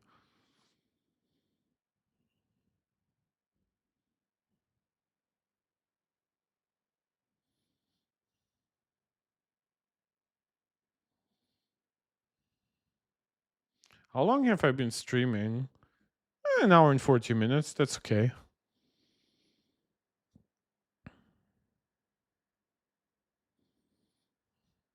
Visual intelligence.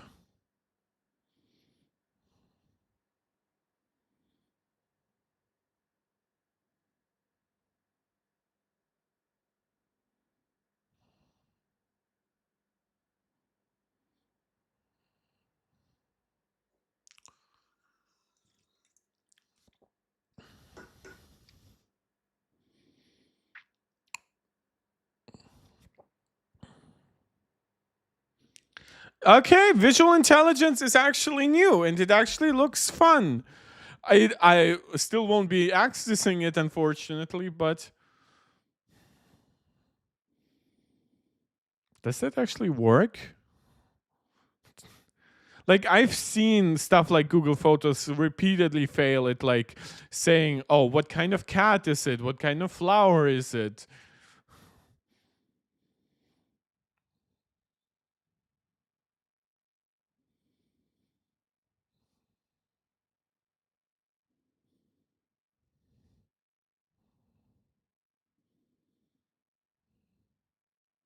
Oh, Google stuff. Interesting. Google, like that deal with Apple about like what 15 billion or whatever. Yeah, that shit ain't ending anytime soon. Google wants that kind of exposure.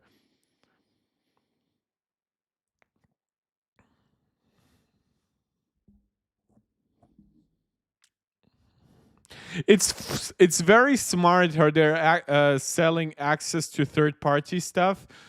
Uh, it's like a way, it's like an explanation how open they are, but also it helps them because they don't have the same slate of features. Ooh, new camera. Like it's probably new camera hardware and some app stuff.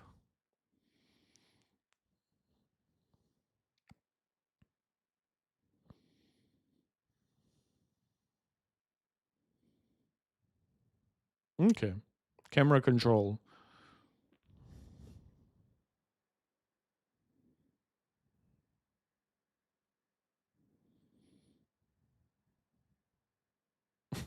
No, not portrait.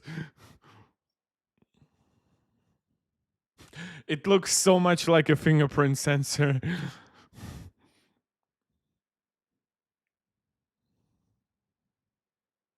Oh, that's a beautiful animation.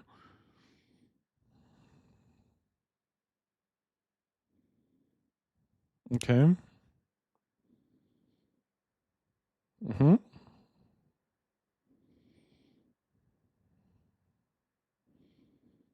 It's an actual click.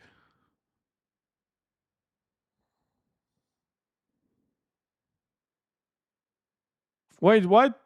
You just said it clicks.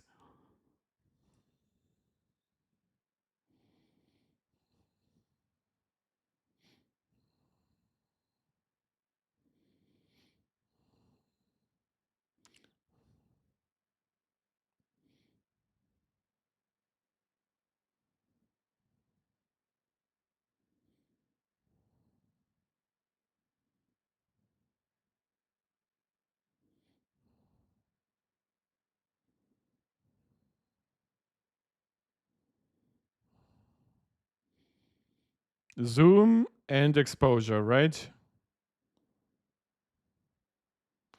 Ooh, that's so good. Ooh, that's such good design.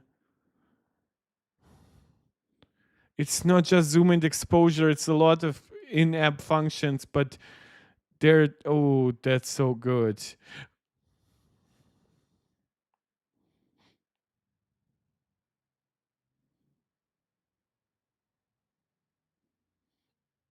Will they mention like actually new camera hardware?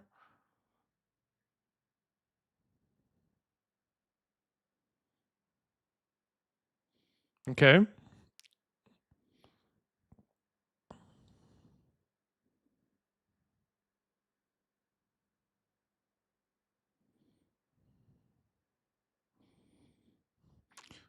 Okay. They even mention like full resolution recording. That's cool.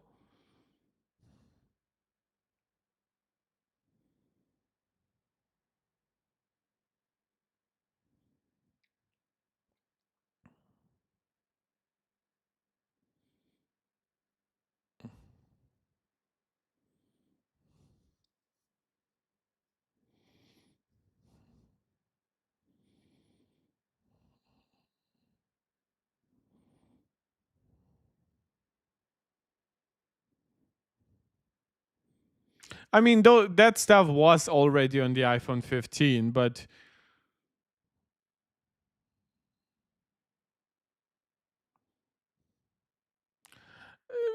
true, but it's still not a real telephoto.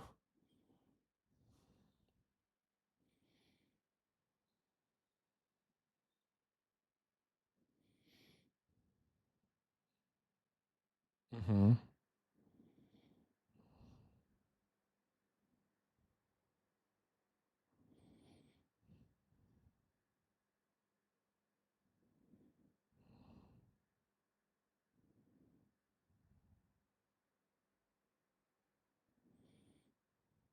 New Ultra, okay. Uh, does it have macro mode?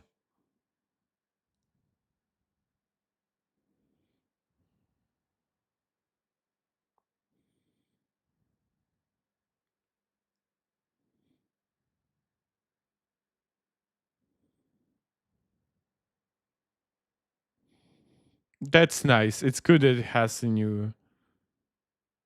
Yeah. Yeah, okay. So it does have the ultrawide pretty much of the previous Pro. That's good. It was high time to deliver that. They didn't say about it has like HDR, smart HDR 6 or something like that, or 5 at that point.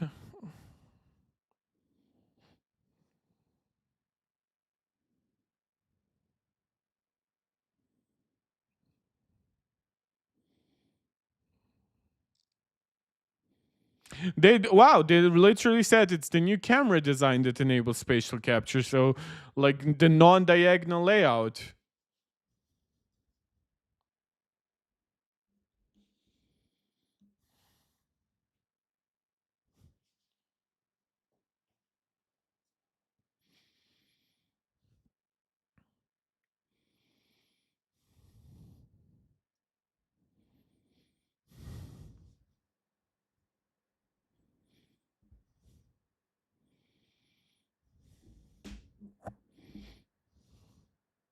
That pink will be so popular. It looks so good. Man, if that had a ProMotion screen, if this device.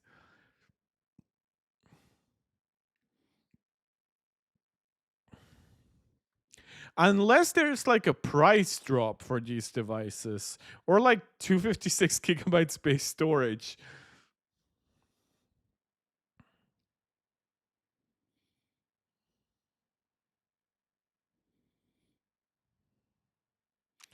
I have grown to like the Photos app, the new design, but it's still slightly flawed.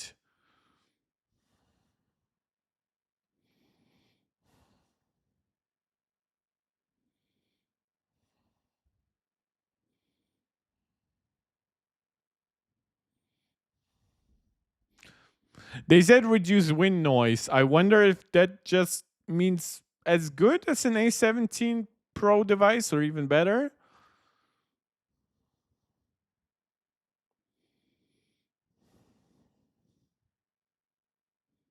Mhm.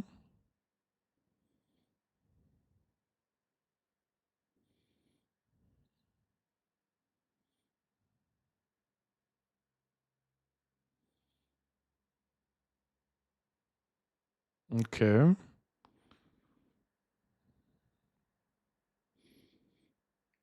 New aluminum cooling system. Okay.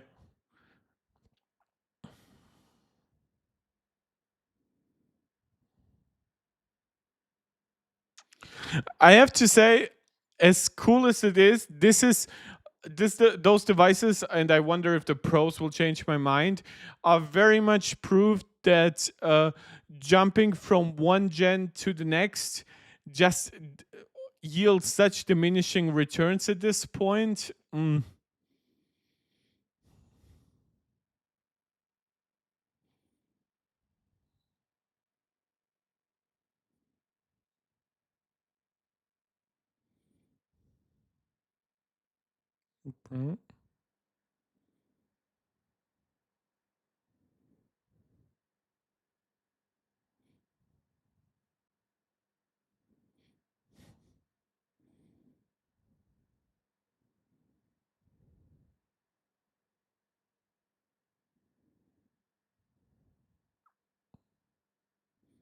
I have never heard of Honor of Kings or Honor of Kings World.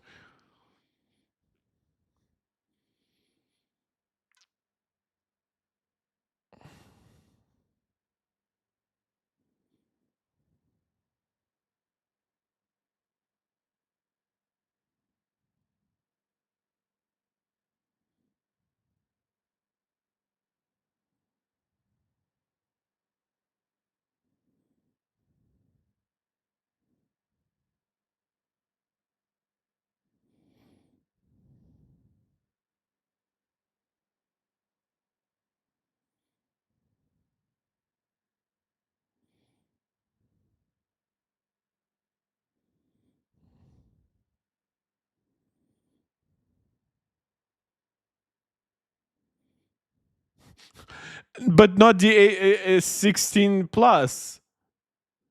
Did they? Wait, big boost.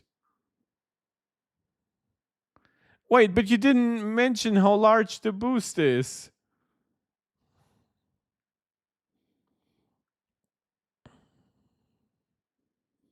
I wonder if they didn't want to mention 16's battery life because they would have then to shit on the 16 plus.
Big boost in battery life.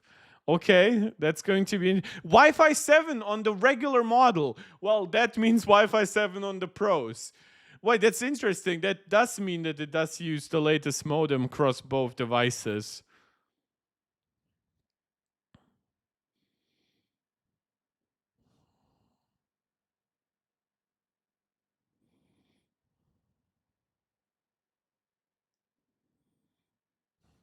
They know that the Plus is not gonna sell that well.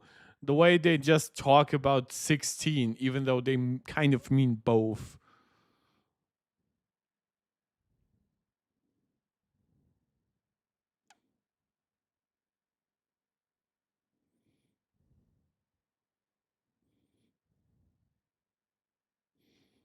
I mean, it has A18, it has Wi-Fi 7, it has action button, it has camera control, it has new ceramic shield, it has new colors, it has a new ultra wide camera, has a new image signal processor, has stuff like better wind noise isolation. It's literally just like ProMotion that's missing to make it like much closer to the pros.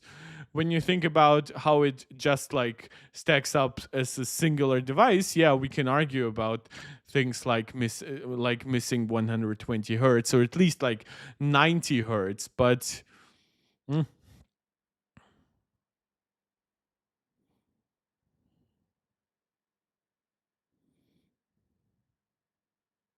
oops resistant. Not always. It depends on the oops.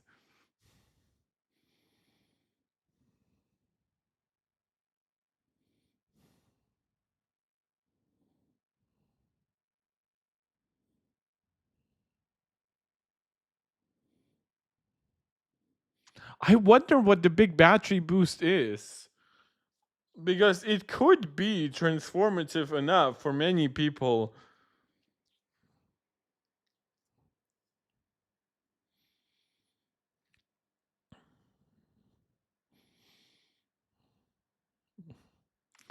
Okay, the Plus will not sell well.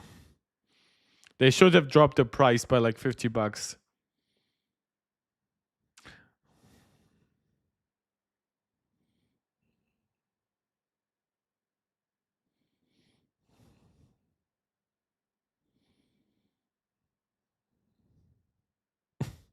But you will not get $800 for an iPhone 12 trade-in, though.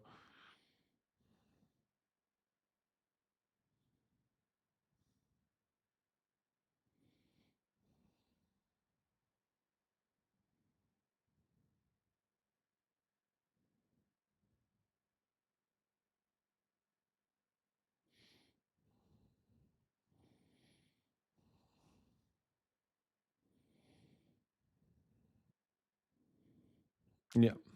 Let's talk Pro.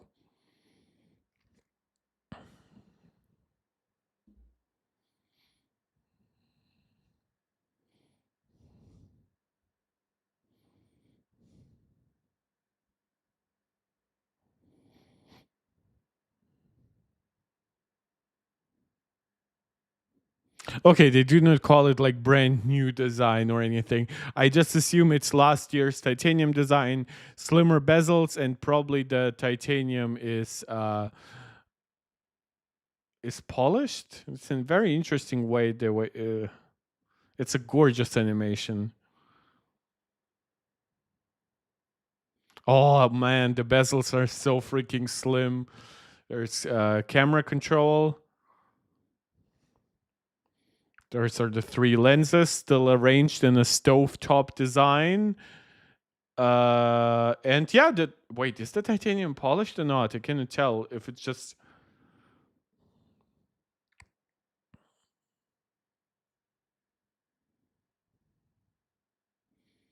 Jaws.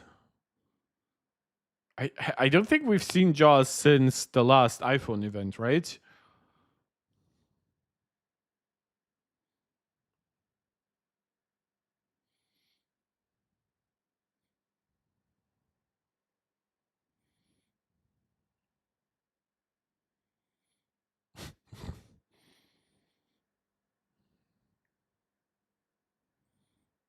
Oh wow.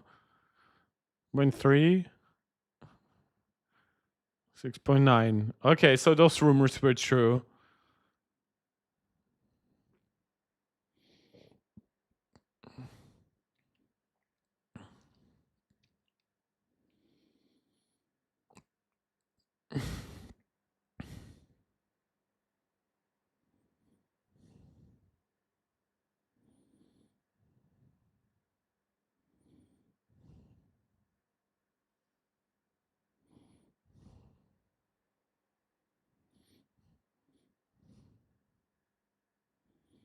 They didn't mention like higher peak brightness or anything. I wonder if they're just happy to still give you 2000 nits but sustain it better thanks to better cooling. Because we did of course have the rumor that those are M14 material based OLED screens and we saw how Google pushed brightness further. Ooh. Ooh.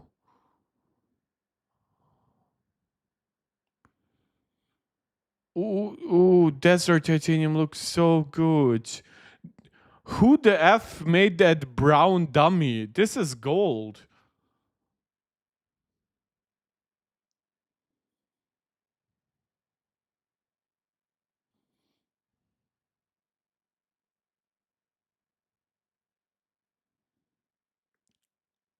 Graphite on the chip, which is interesting. They didn't. Wait, 20%. Wait, how much?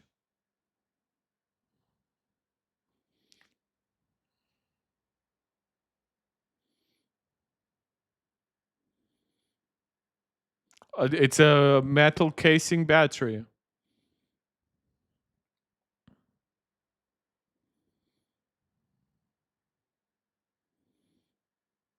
Okay.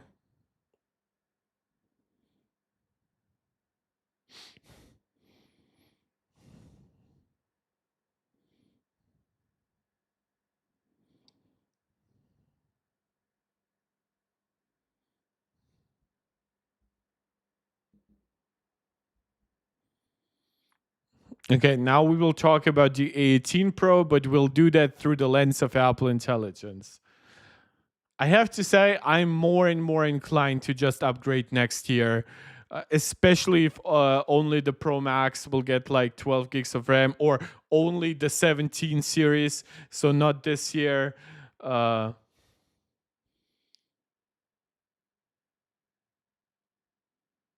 I saw some stutters in my stream. I hope they don't persist too much.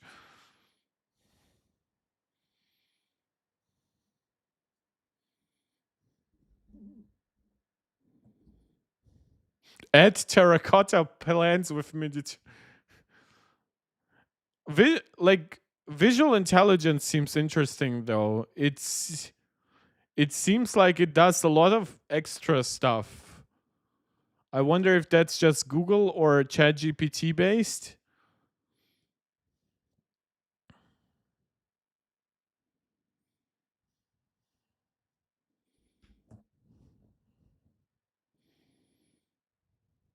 A18 Pro, yeah. Makes How is it Wait, how is it more efficient than A18? What? Okay, not third generation 3 nanometer.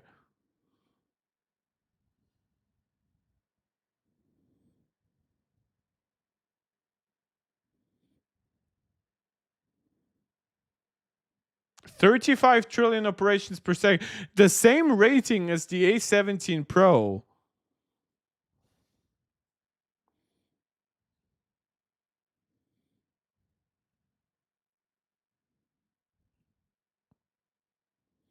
Okay, they both use 7500 megatransfers memory, and it has a 6-core GPU.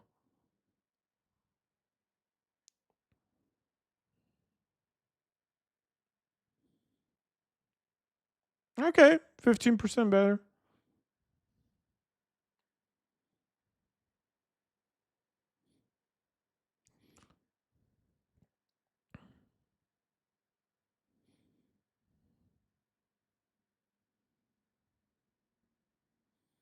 I wonder how that will compare to the Snapdragon 8 Gen 4.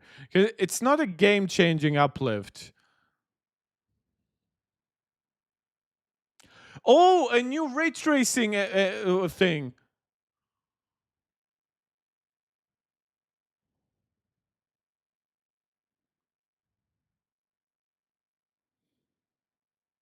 Okay, it's 15 to 20% faster, the chip. Makes sense. Okay, so a lot more efficient. Larger caches than A18. Interesting. That's an interesting way to bin it. It cannot be a separate die. That just would make sense. I wonder if Apple keeps some cache back on the regular 18 for some reason.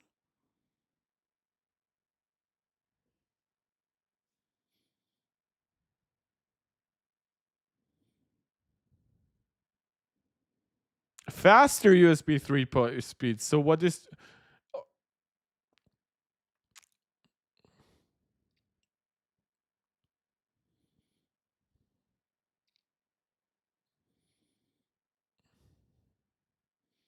Okay, so there's a lot of individual stuff. It will be interesting to analyze them all one by one.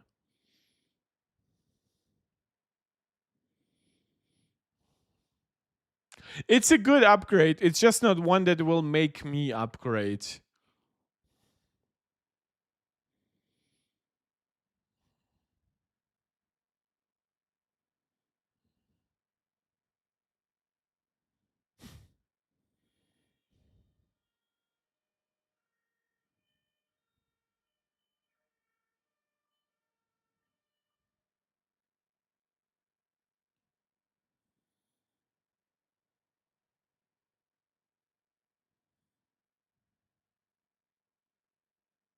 2.44 microns. Is that larger?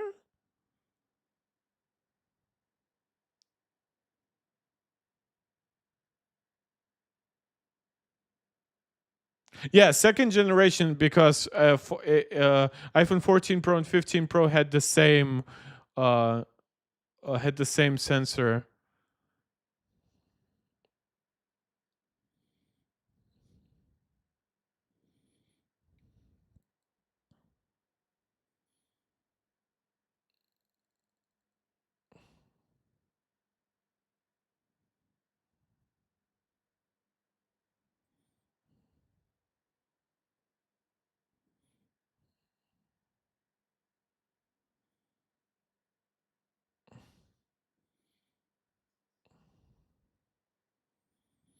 Yeah, I wish they gave it a larger sensor on the 5X.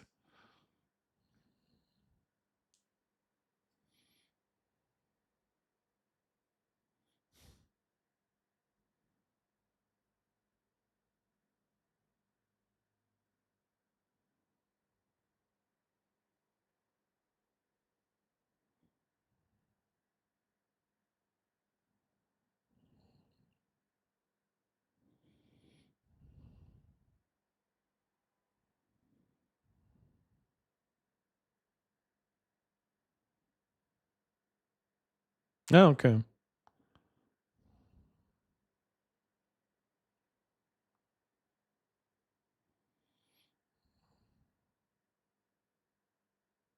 Oh, that's what Mark Gurman mentioned recently. New photo AI powered photographic styles.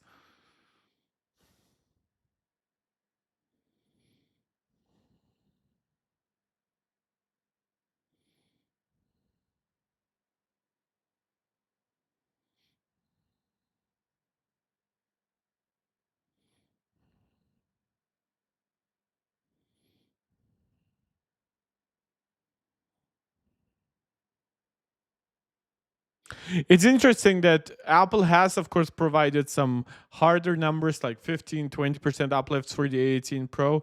Like stuff like battery life is where it gets really interesting how all of those features like interact with each other.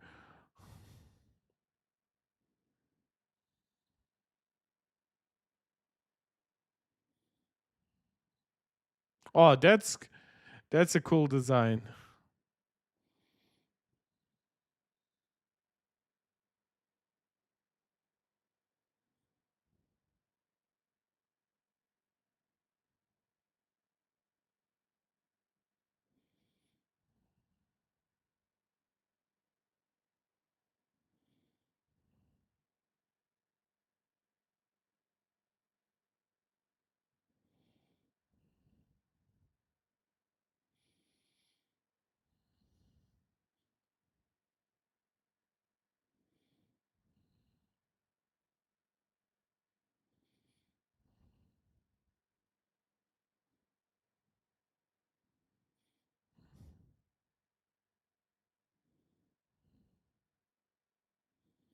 They did mention JPEG Excel. Uh, just saying.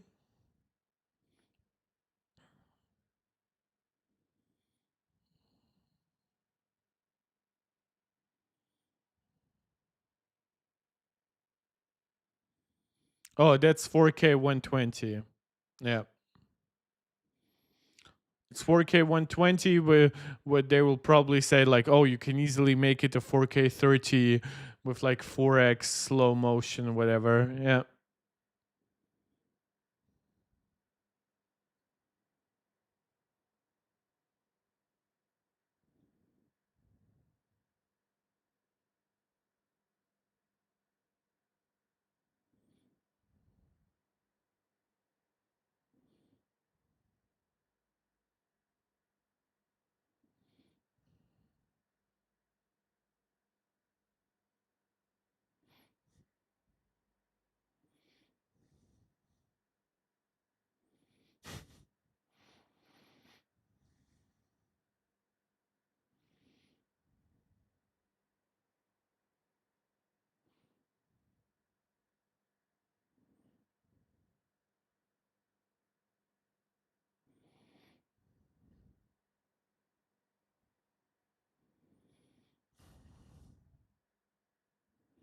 I mean, it's not your highest frame rate yet. You have 240, but yeah, I get what you're saying.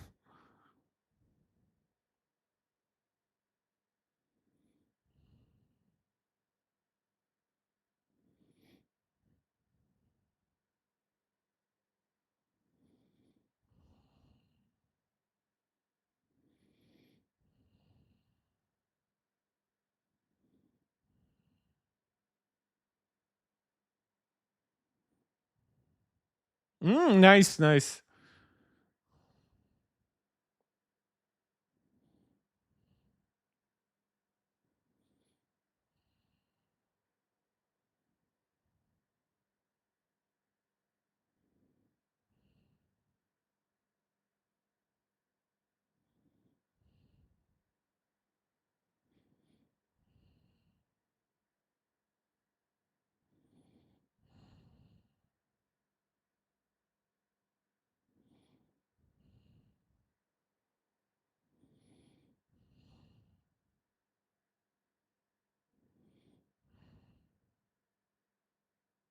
Oh, nice. Showing off some third party apps supporting camera control.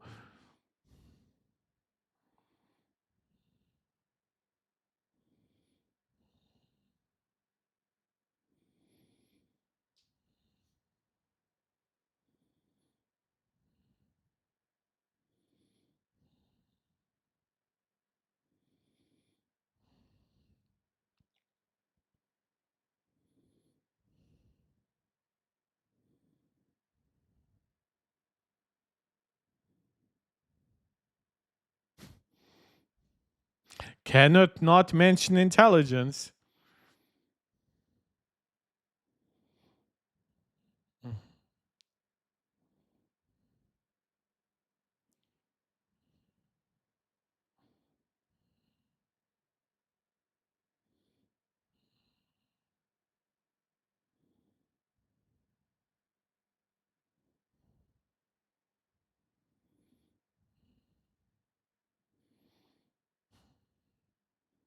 I'll be honest, new microphones are fun. It's not something I care too much about. They were good enough to me on the 15 Pro.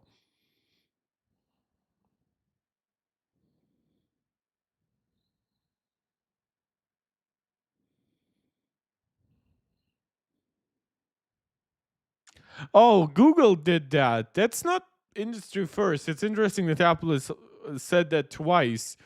Like you can isolate, but was Google's feature like cloud based?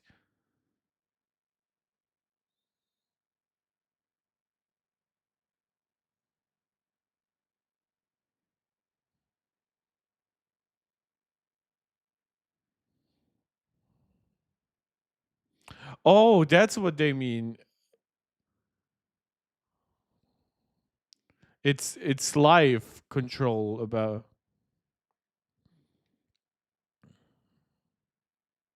Wait, no, it's not live.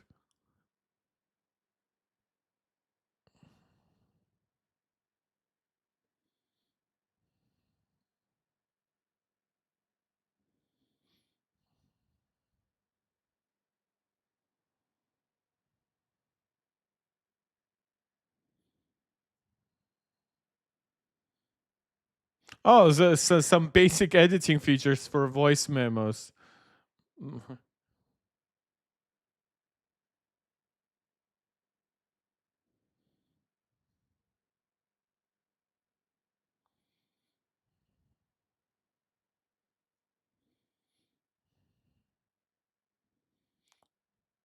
Okay, so they gave it some very, very basic GarageBand features, which still GarageBand will be better. But yeah, voice memos, you're just more likely to use it.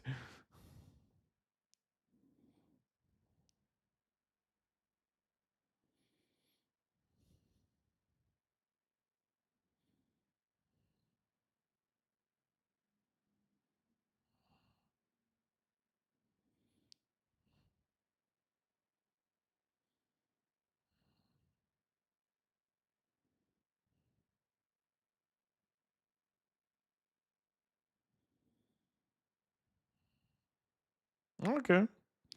Uh, if my video wasn't copy strike before, if I had shown you the actual stream, it would be now, because now we are getting an insight into the latest video, music video from the weekend.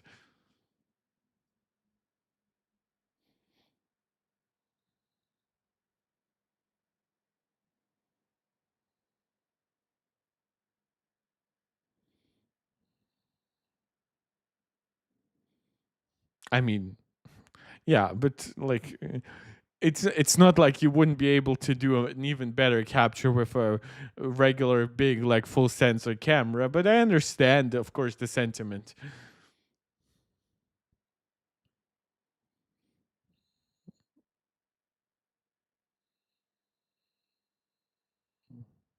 But yeah, high quality slow mo is not as easy as some people think. Like sometimes, like you would use like completely different cameras for it, like lenses. So if Apple really can give you 4K 120 without compromising like HDR capabilities and detail capture capabilities, at least not by much, that's a big step forward.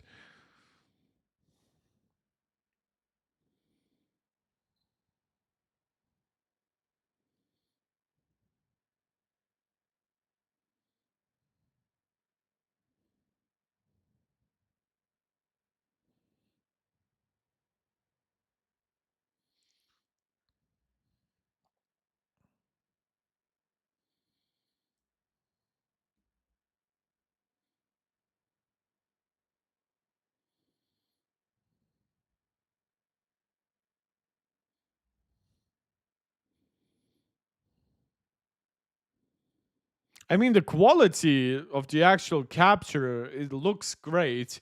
I mean, they are capturing it at ProRes, and they are color grading it afterwards. So yeah, ProRes log to be more precise.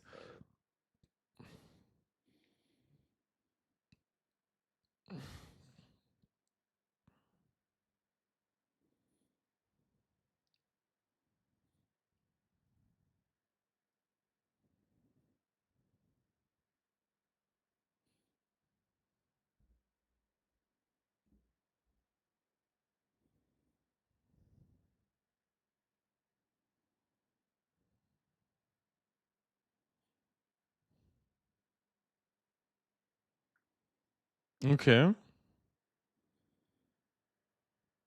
clear and silicone.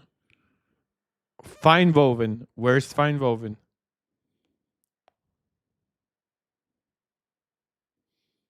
Okay, okay. They went fancy on the camera control.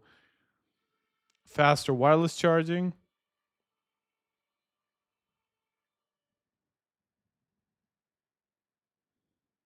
I mean, yeah, iPhone 12 and up support Qi too. Yeah. Wait, no mention of fine woven?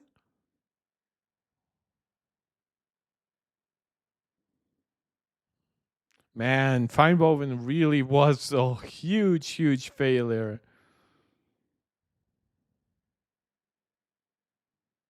If they only focus on silicone and clear cases, Jesus. I'll really have to check the battery life claims and Wi-Fi 7. They didn't mention faster 5G.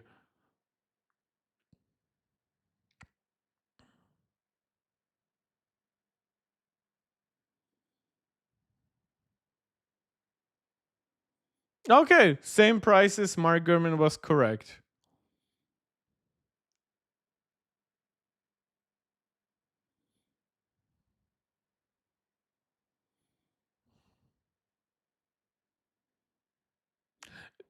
The Pro Max will be once again the best selling model. Pre-order Friday. Okay, I'll decide until then.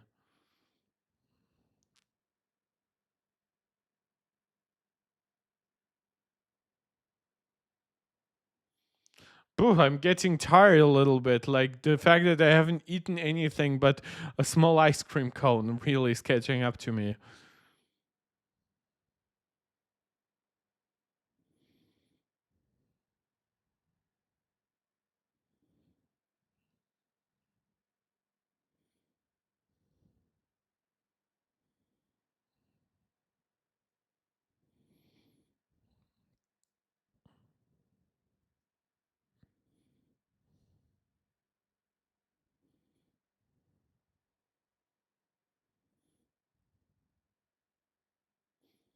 Okay.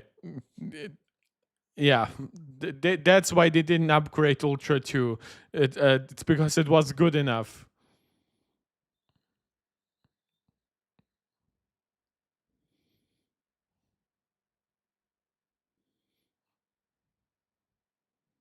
Then why don't you mention H2 chips? That's the first tech spec I'm looking up.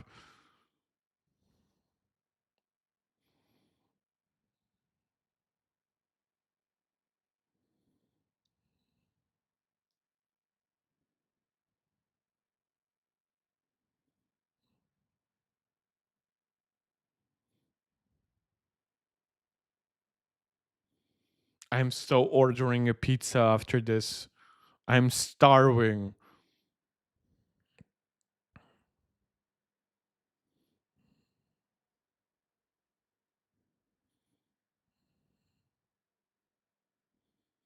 So the rumors were mostly correct. I guess that takes something out of it. I'm very still excited about the iPhone Pro though. Like especially to see like stuff like they mentioned 2 times faster ray tracing over A17 Pro. I would love to see proper tests with that. This is, by the way, I said that the GPU would actually be new. This is not just a faster clock GPU. This is an actual new GPU architecture. Would be actually interesting if that means that Apple could give that faster GPU cores, for example, to an M4 Pro, because the regular M4 only has like only faster clock GPU cores. So that's about it for this. Taking out my AirPods, and now we'll basically waiting until Apple upgrades the website, because yes, as I promised, this is a long live stream. I'll probably stick around for another 40 minutes or so. Maybe I'll order pizza in the meantime or something like that. So my iPad is here. My stream is working quite all right. Let's see if you guys actually rejoin. And let's go to Safari. Obviously, we'll have like all the summaries from the websites, like Mac Rumors. So that's their live blog. It's interesting that some stuff gets like confirmed very quickly, and it's very good that these websites catch on that, because for me that's obviously very hard. So let's see. Apple.com. My Mac is nice and cozy, of course. Introducing iPhone 16, 16 Pro. Oh, okay. They already upgraded the website. Let's see. Let's see.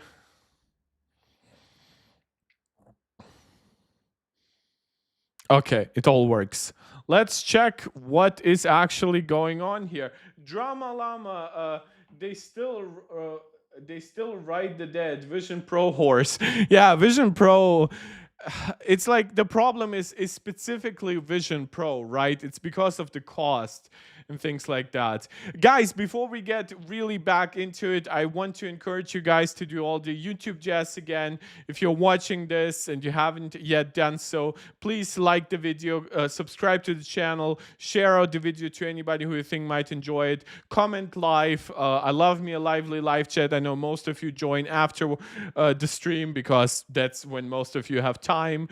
And if you want to support this channel directly, you can see in the live chat how Max Maximus did it with a super chat, or you can also send a small super sticker, or you can become a channel member right here on YouTube. Shout out to Fizz, Angelica, and Max Maximus, or Mark Jack Pro Max supporter right here on YouTube, or you can also become a supporter over on Patreon. Let's start with some of the smaller stuff, right? Let's do it the way Apple did it, and let's move to Apple Watch Series 10 or Apple Watch 10. Obviously, we aren't playing back any of the videos or ads from Apple because that's not very good.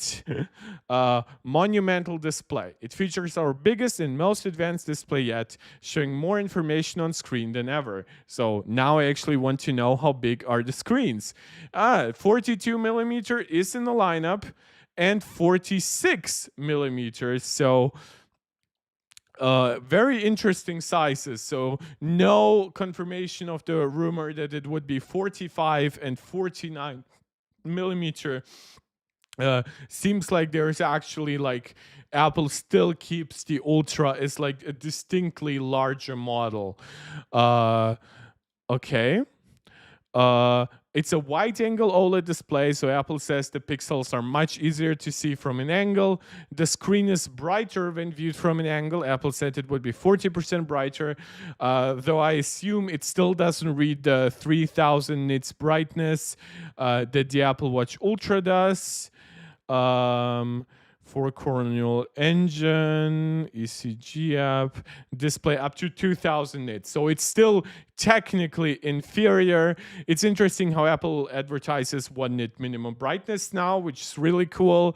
And 326 ppi, which is obviously Apple's kind of low, almost lowest standard for Retina. Lower is on iPad with 264 ppi. Well, and on Macs now too. Technically up to as low as 220. So forget it. I was just stupid. What else? Sleek form factor, thinnest watch ever. They said it's about 10% lighter and thinner. It has a new S10 system in package, digital crown, speaker, front crystalline antenna. So obviously some new stuff here. 7, 8, and 9. I myself obviously have the much thicker Ultra. Yeah, it's nicely thinner. It's interesting that the actual like sensor bulge here hasn't gotten thinner, because that was kind of the rumor. So it's very much the chassis itself. Maybe the actual sensors have gotten thinner, but Apple just keeps the bulge around and has reshuffled some other internal components. Who knows? But yeah, definitely a thinness increase or a thickness reduction if you so want. And of course, yeah, if you are somebody with like a Series 3, the difference in like screen size and bezel size is just absolutely monumental here. Guys, let me know what you thought of the event, what you thought of the individual launches, what you thought of some of Apple's marketing. Like Drama Lama pointed out that Apple still mentions Apple Vision Pro when they can for stuff like spatial video recording, but obviously we know Apple Vision Pro didn't sell too well.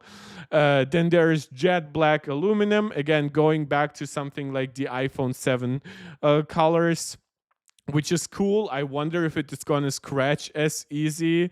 So it will be jet black, rose gold, and silver. Definitely not the largest color choice for any aluminum Apple Watch. I guess Apple does want to push people more to titanium than ever. This is how we also have... wait, is it a different titanium name than the Desert Titanium on the iPhone 16 Pro? You can choose from 3 polished titanium finishes that are as beautiful as they are tough. So we have natural, of course, gold, and slate. So different colors than the actual iPhone in titanium, which is the consistency in Apple's metallurgic designs between Apple Watch and iPhone really is lacking, in my opinion.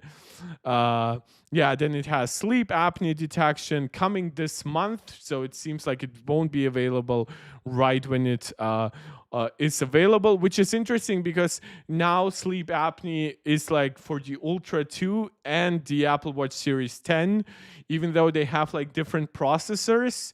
So that's definitely interesting. Um, yeah, and the rest is just WatchOS 11 stuff.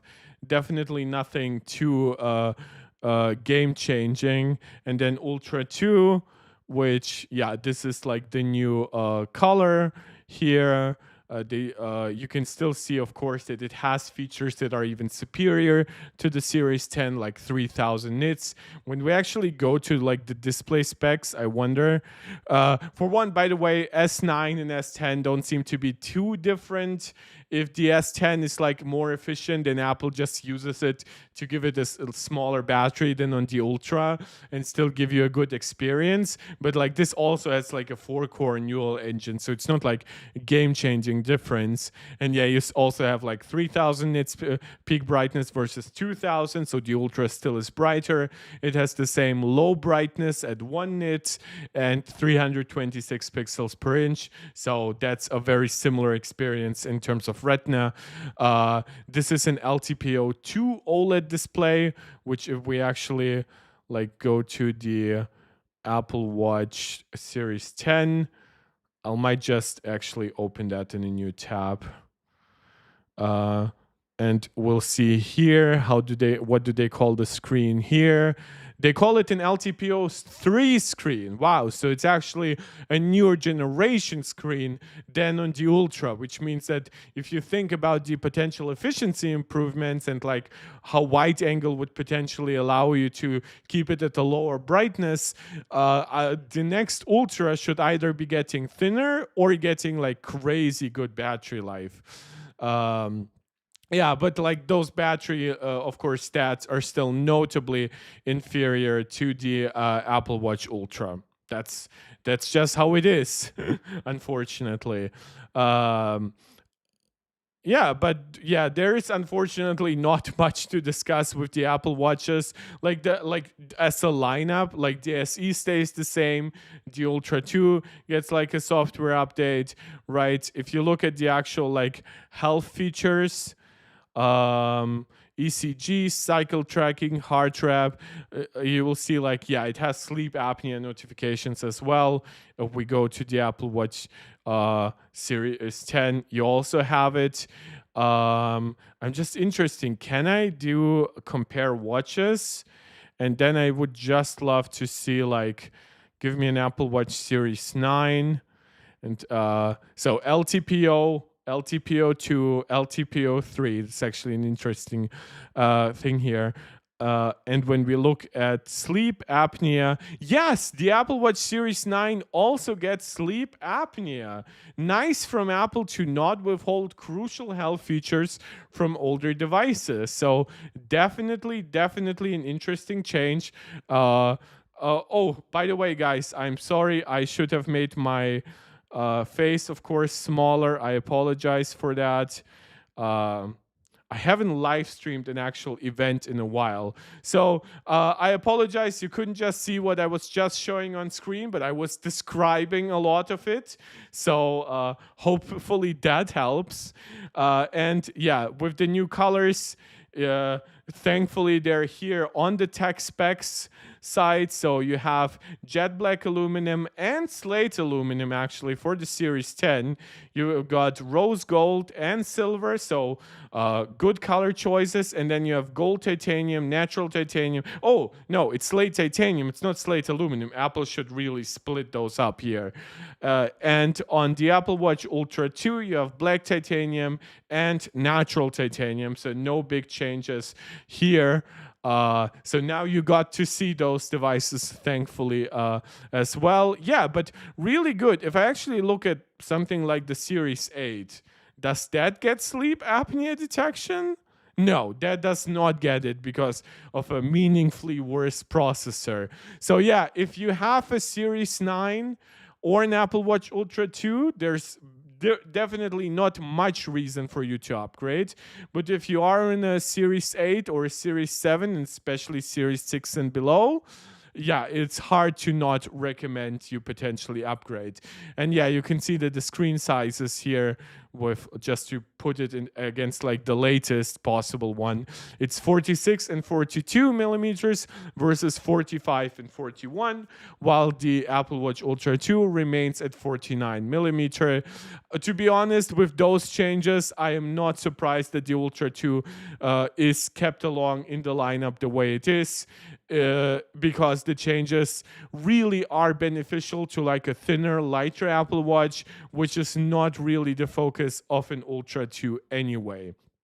Now, if we actually move to the second slightly smaller announcement, and this is actually a tech spec I really, really need to see, because for some reason Apple refused to name it.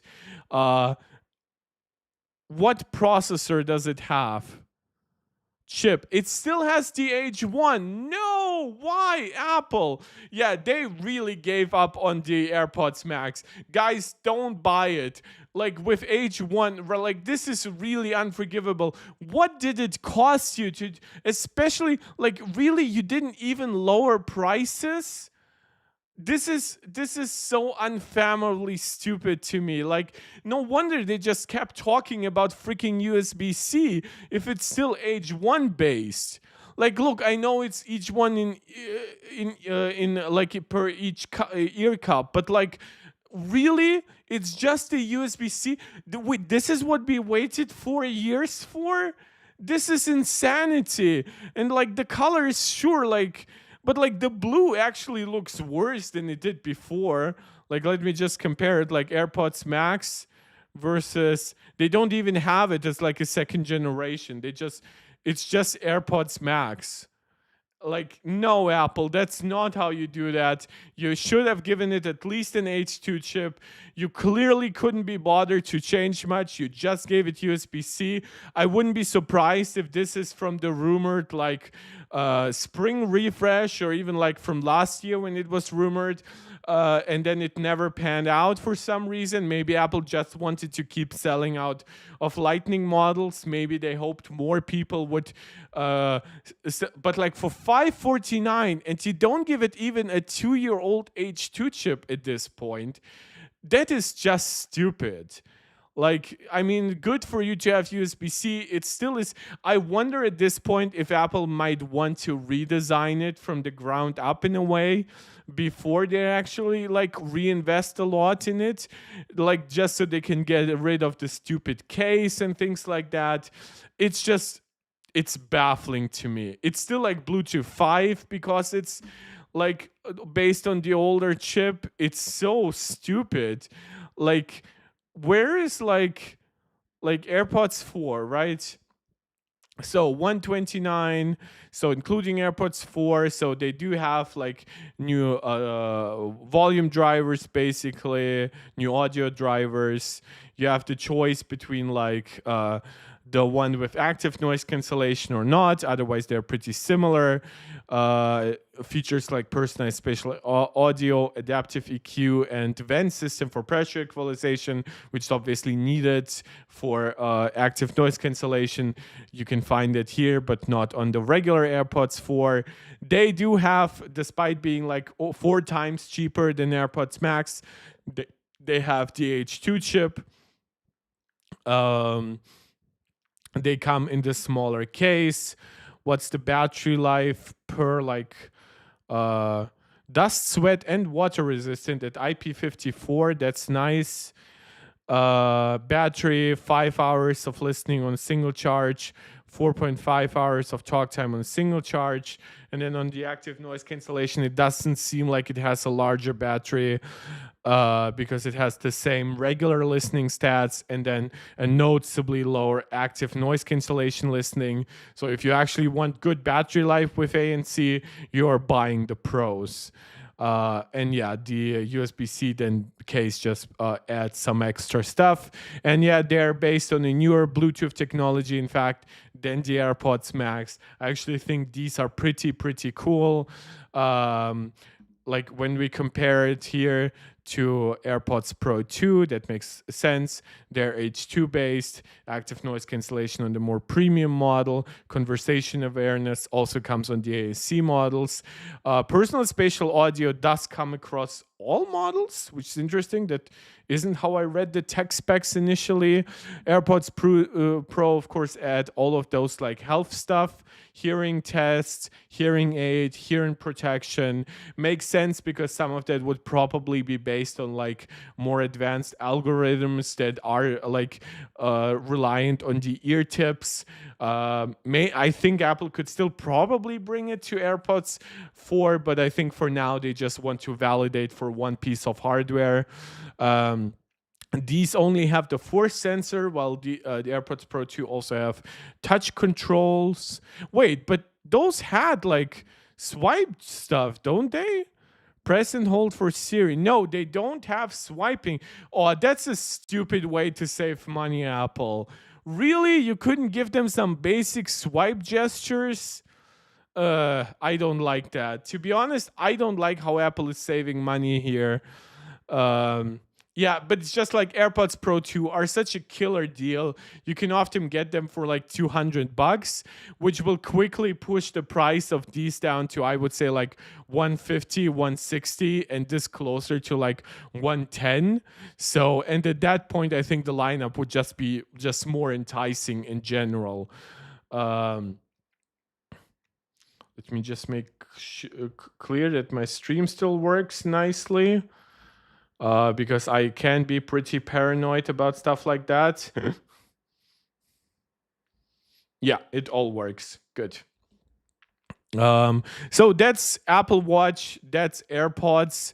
Nothing too crazy. Again, I'm not a huge fan of how Apple is saving money, but like again, nothing compares to the stupidity of AirPods Max not even getting a new processor here. It's just mind-numbingly sad at this point.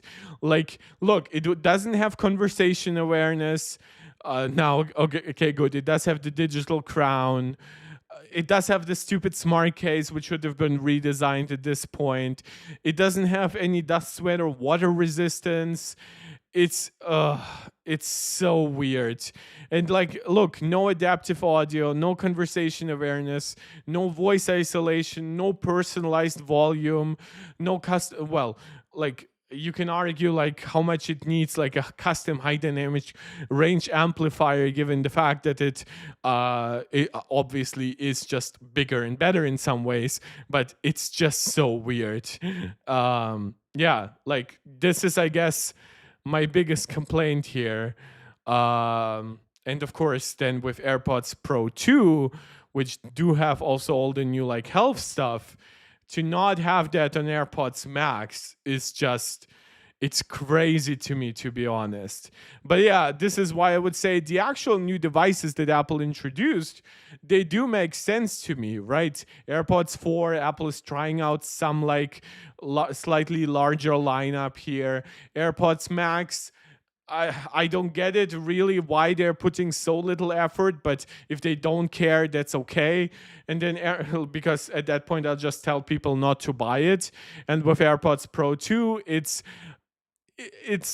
questionable. Like Apple was probably waiting for like H3 chips or something like that. Multi joining the chat saying iOS 18 or C is downloadable now. Thank you so much for saying that. I'll be upgrading to it once, of course, I'm finished with the stream, because I am reading my comments on my iPad. I'm handling my video from my iPhone. I'm wearing my Apple Watch, and I'm looking at my MacBook, and I just streamed from my Apple TV, so I don't have that much ability to upgrade anything right now. But thank you so much for that. And anybody who's joining, please consider all the YouTube jazz. We are now 3 hours into the stream. Consider liking the video, subscribing to the channel, sharing the video out to anybody who you think might enjoy it. Chat with me live. Tell me what you like. Tell me what you don't like. And of course, if you want to support this channel directly, leave a super chat or a super sticker. Become a channel member right here on YouTube, or become a supporter over on Patreon. So that's about it for the smaller upgrades. Let's look at the iPhone 16 first, which is the smaller upgrade after the two larger upgrades, right? So for one, the colors are actually really, really good in my opinion. And Apple did mention that they are continuing here actually the color infused glass. So while if they saved money on the color infused glass last year, they definitely aren't at this point. So of course, a lot of Apple Intelligence advertising here. The camera control button, which we used to call the capture button. A18 chip, which of course is a nice uplift over A16. Um, a big boost in battery life. We'll look at that in the compare sheet. And a new ultra wide camera, which of course has larger sensors. It's not a 48 megapixel sensor like on the Pro, but it does support macro. Of course, is combined with the image signal capabilities of A18. We're still looking at 6.1 and 6.7 inch models. The colors are ultramarine, which is absolutely gorgeous. I'm usually not too fan of super duper vibrant colors, but this really works for me. Teal, not a huge fan of green, but this is actually a really nice tint. And I think the pink will actually be really, really popular. And white and black. So eat your heart out. I believe Mark Gurman, who said recently that there wouldn't be just white and black, instead that we would get yellow as a fourth color option and then no black in the lineup. At 6.1, 6.7 inches, still no promotion. So let's see. A lot of Apple Intelligence talk. The capture button still rings more true to me as a name than camera control.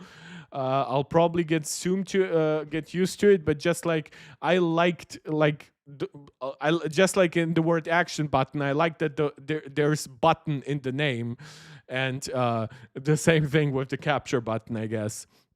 But yeah, I like the user interface a lot, and the way it just combines with those new iOS 18 like button animations where it looks like you're pressing into the screen. It seems like it has this thinner bezels of the 15 Pro and 15 Pro Max. It looks really, really good. But yeah, besides that, like some tech specs, I guess, that are interesting. For one, storage is the same as before. Pricing is the same as before. 2000 nits peak brightness, 1000 nits max brightness typical, 1600 nits brightness HDR. Those are the same specs as before. 2 million to 1 contrast ratio, a new ceramic shield to protect it all, and again, no promotion. IP68 certification, and what I've rumored would come true, which is that basically the difference, except for some software and apparently for some CPU cache stuff, there is a new 5-core GPU here on the A18, which is still faster than the A16, of course, by a little bit, or by a bit, but the A18 Pro would then have a full 6-core GPU. Yeah, but if you were someone who expected the A18 to get like 2 extra efficiency cores or one extra performance core, that just isn't happening, at least not right now. And Apple is sticking to 16-core neural engines, at least for now. If I actually go to overview, where is the I think the compare is always somewhere on below compare iPhone, right? So there's one thing I actually I wanted to compare that way. 16 plus. Oh god, I wish I could have 4 models in here. And let's just look at the 15 plus first and look at the battery life here actually. 27 hours of video playback on the 16 plus versus the 15 plus. So has capacity actually gone down or not? MagSafe wireless charging up to 25 watts. So that's up from 15 watts. So definitely nice. So that's a new capability that comes from the better cooling system. And that's actually quite a big uplift from 15 to 25 watts. I wonder if that means that, well, for one, USB 2 transfer speeds are still here. But Apple I wonder if the charging speed through a USB-C is also improved. Again, those are specs that Apple doesn't like to advertise, but would be definitely very interesting to know the details. We got like the fusion camera stuff. We got the new ultra wide with like macro photography and things like that. We have spatial photos and videos for what Drama Llama said is them riding the dead horse that is the Vision Pro. We got the latest generation photographic styles, of course, in the 16 generation. And when I just look at the regular 15, and battery life, yeah, both the 16 and 16 Plus feature larger battery life than the previous generation, and a 10% increase in video playback length of with 16 versus the 15, and then 1 hour of the 16 Plus versus the 15 Plus. I wonder if the capacity reduction is where, while the 16 gets like a larger capacity and more efficiency than the 15, this gets the larger efficiency and then a capacity decrease over the 15 Plus, and that's how we end up with the battery life constellation that we see. But yeah, very nice to see MagSafe be so notably upgraded by a full like 20 watt, by a full 10 watt. Definitely should bode very well for it to like charge you. Like this is so infuriating because that would work so well with like a battery case, a MagSafe battery case again, but alas we do not have one. And yeah, the colors are, oh yeah, what's about the size and weight here? So you can see the screen specs are the same pretty much. What Apple does not say is 1 nit minimum brightness on the regular 15. So that could actually be improved, whether through software or through some kind of new display controller. Camera, slow motion, front. It's interesting. They didn't, like, despite obviously having a chip that would have the same image signal processor, they are now deliberately withholding like more pro stuff, like more than ever, despite having the same processor. Like, I know the cameras are technically different, but there was still opportunity to give us more pro capability inside the camera.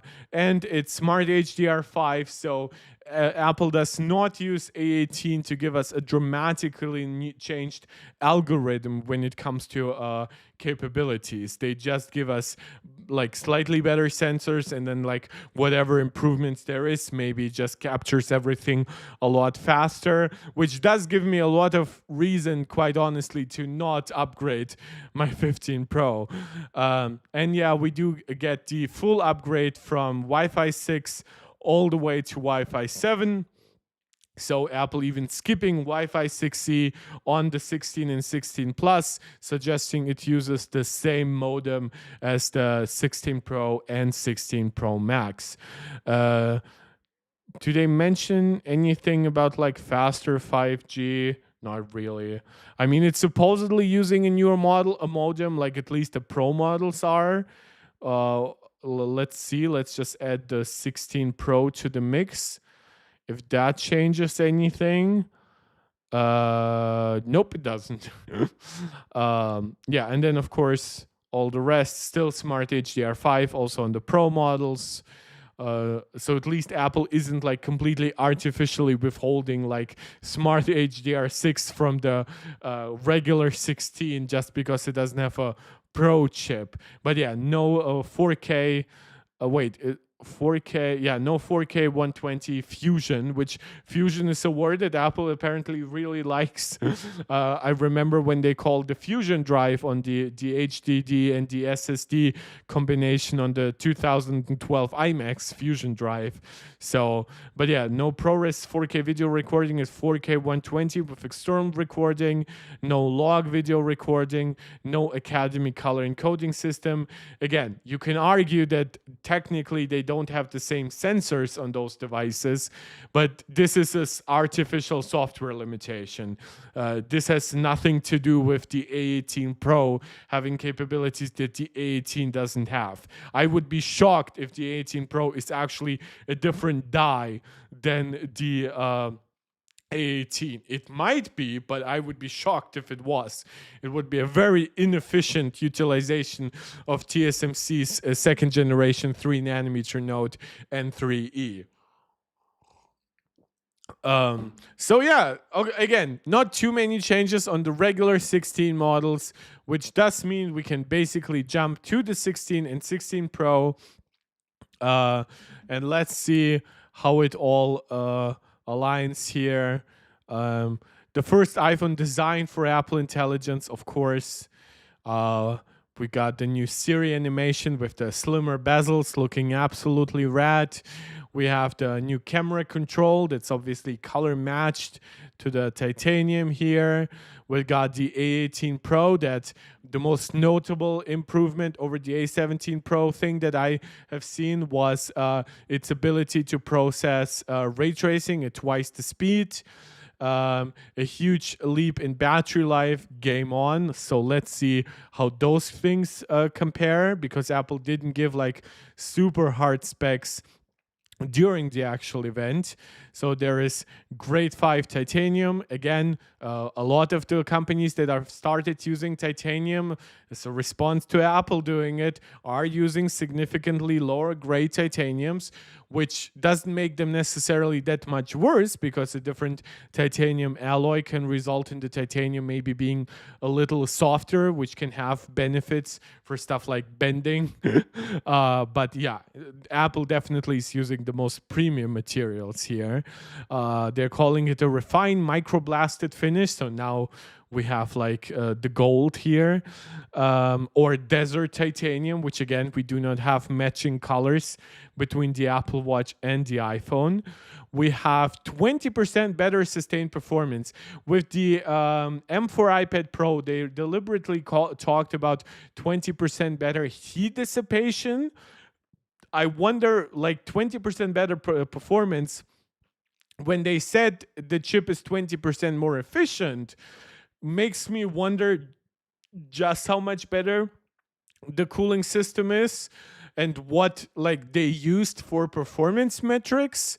Maybe the GPU isn't that much more efficient, but the cooling then helps, because with the CPU, that those metrics wouldn't make too much sense. So there's a 100% recycled aluminum thermal substructure, backglass optimization that further dissipate heat. It's interesting, Apple did mention like what was it, like the better, like the more advanced like cooling pads directly on the processor, but they mentioned it only for the pros. We also know, of course, the battery has like the new metal casing, so it would be interesting to see how that all plays out once you combine those features. For striking colors, there's also the new ceramic shield, larger screens. We'll get to the tech specs soon, don't worry. And a lot of Apple Intelligence stuff, camera control here. Again, we have talked about it leading up to in rumors. Interesting how Apple is really highlighting 4K 120, because you also basically can capture it outside of just slow-mo and just later on turn it into slow-mo video. So that's definitely a nice change. The audio mix feature, in frame only captures the voices of the people on camera, even if people off camera are talking during the recording. That's some advanced audio processing. Studio make voices sound like you're recording in a professional studio with sound dampening walls. I hope they will give some of those capabilities to external microphones. Bedan joining, saying a lot of times that you missed the iPhone SE 4. Bro, please don't spam the chat. I understand that. I will read your message. You don't have to write it again and again. I understand that many of us wanted an SE4, especially given, or at least like a big price reduction for the current SE4, which is still like $430. But yeah, definitely like we are looking forward to that iPhone 14 design, OLED screen, 48 megapixel, potentially A18 plus 8 megapixel, or maybe A17 plus 8 megapixel SE4. It would be quite cool. So thank you, Badan, for joining the chat. I fully understand wanting the SE4, but that's coming sometime next year, maybe spring or summer. We'll, of course, get more rumors about that from the likes of Mark Gurman. And the last mode is cinematic, capture all of the voices around you and consolidates them toward the front of the screen, which is cool, but that's definitely not something that I would know how to properly utilize. All the new camera stuff. Where is the A18 itself? I want to focus on that specifically. Is there like a big pop-up the way there was for A17 Pro? Okay, new 16-core neural engine is faster and more efficient. New 6-core GPU gives you enhanced graphics performance. Apple also mentioned it having faster memory bandwidth. Nearly 20% increase in total system memory bandwidth. They said the memory itself is 17% faster, so I assume some of it is the cache, or it's just like rounding up. And a new 6-core GPU with like versus the 5-core version on the A18. New 6-core CPU. So again, no additional efficiency cores, no additional performance cores, no change in like core ratio. It's still 2+4. So that's interesting. Oh, Ben Vinny saying you were hoping for more exclusive AI features. Well, let's be honest. All AI features that we have gotten thus far are for the 15 Pro and 15 Pro Max. I think it would kind of actually suck if Apple made AI features exclusive to the 16 Pro and 16 Pro Max, just from a pro consumer standpoint. And they mentioned that it has like still like 35 tops. So you aren't even getting the kind of neural engine performance uplift that would really be necessary to justify any of it. They did talk about visual intelligence. I wonder if that's in any way exclusive to the A18 devices, but I'll look it up as we go along. But thank you, Ben Vinny, for joining the chat, of course. 2 times faster GPU, 60% faster over the A14 chip. Let's look over the fully enabled A15 chip. 50% faster GPU, 40% faster CPU. And versus the 15 Pro Max, you'll find that it has 20% faster GPU. Again, Apple did point out 2 times faster ray tracing and 15% faster CPU, which does make sense if you align it with the M4 chip. It's probably clocked at like 4.1 gigahertz or something like that, and that makes sense. I couldn't believe when they said they would bring sleep apnea to Series 9. Yeah, Series 9 Ultra 2, really, really good actual pro consumer stuff. And Zuboito finally joining a live stream for a long time in a while. Thank you guys for making my live stream much more lively. I've been streaming now for almost 3.5 hours. But I am very, very glad to see you all here. I will, of course, be doing deeper dives over over the coming days. I did promise you a full like live stream week with at least 4 to 5 live streams. Tomorrow we are reacting to the technical introduction of the PlayStation 5 Pro, but it's only a 9-minute video, and I'll probably talk about it afterwards for another 20 minutes or so with like a 15-minute pre-app. So if I make like tomorrow a 2-hour video, that still leaves us with 1 hour of talking more about A18, first impressions or whatever.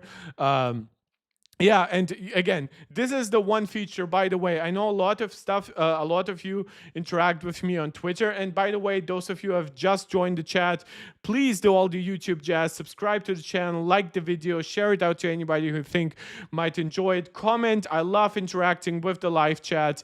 And if you want to support this channel, please consider leaving a super chat or a super sticker. It helps out tremendously. Every small donation is reinvested right back into the channel. Or consider becoming a channel member right here on YouTube, or a supporter over on Patreon. All support, just watching the videos, just liking it, is very, very much appreciated. If you can afford some direct support, that's of course wonderful too.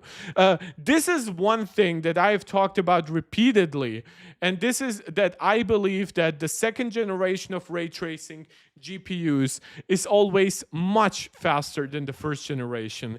We saw it with RDNA 3 versus even RDNA 2.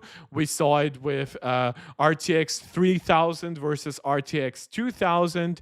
And it seems like it's coming true here as well. A17 Pro was the first Apple chip with hardware accelerated ray tracing. And now Apple is doubling that performance, which of course means with a 20% faster GPU overall, right, that does leave us with like 80% better, like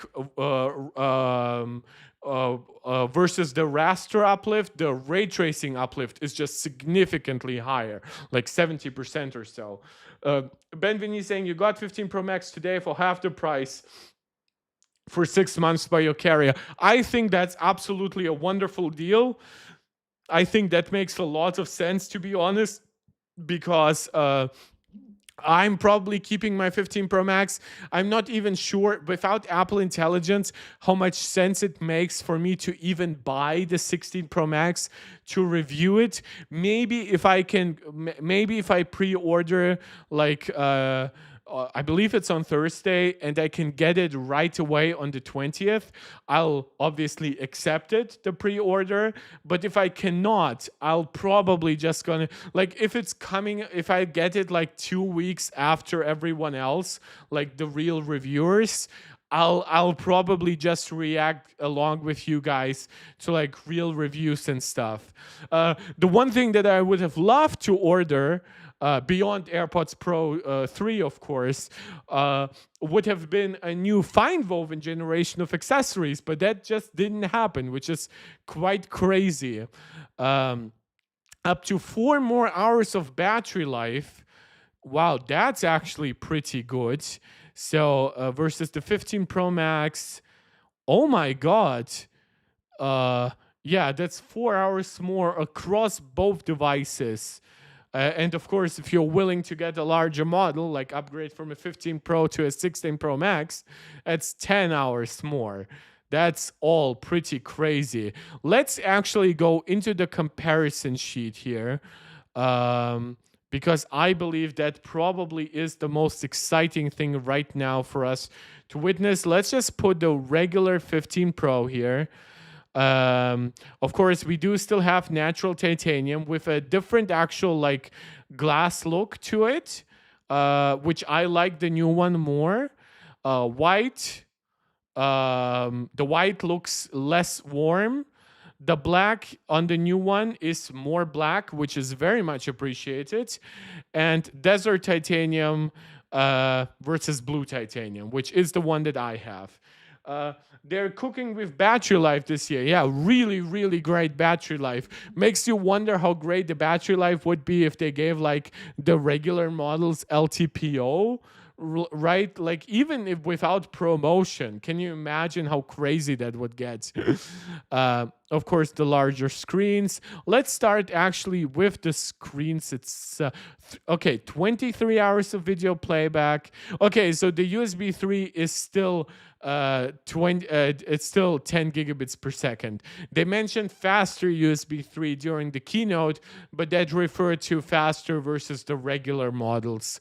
um, um, so we still have the Fusion camera system.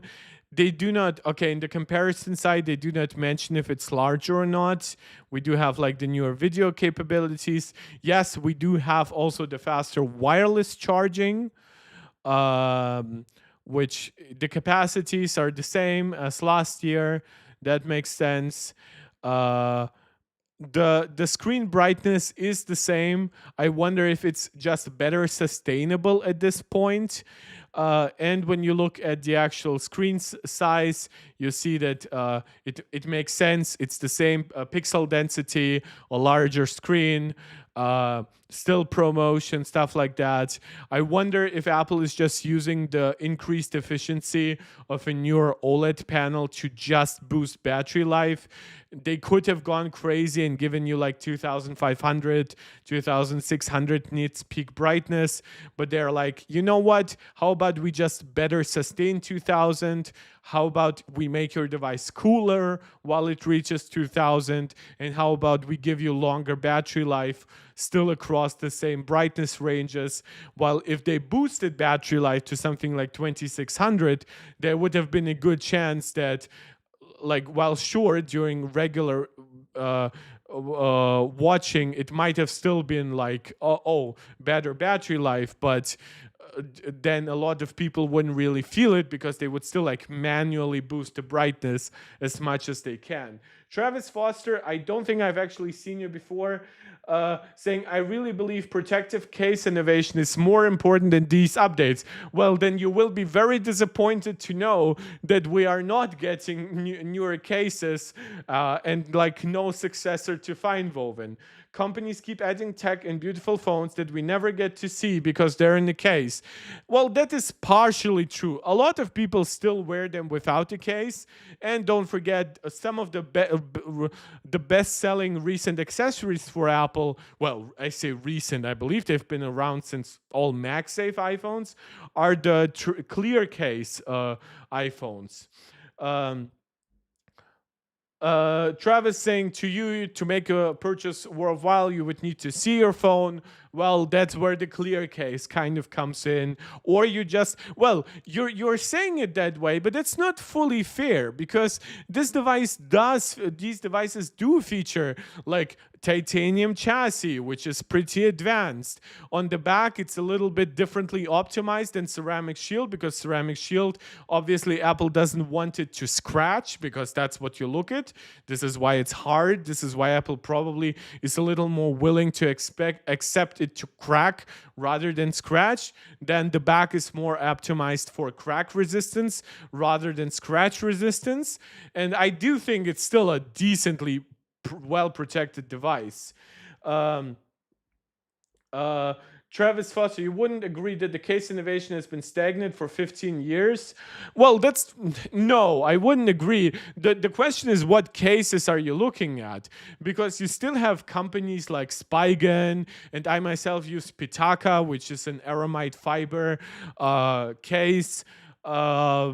I often take my iPhone out of it when using it at home. I would definitely not say that it has been completely stagnant over 15 years.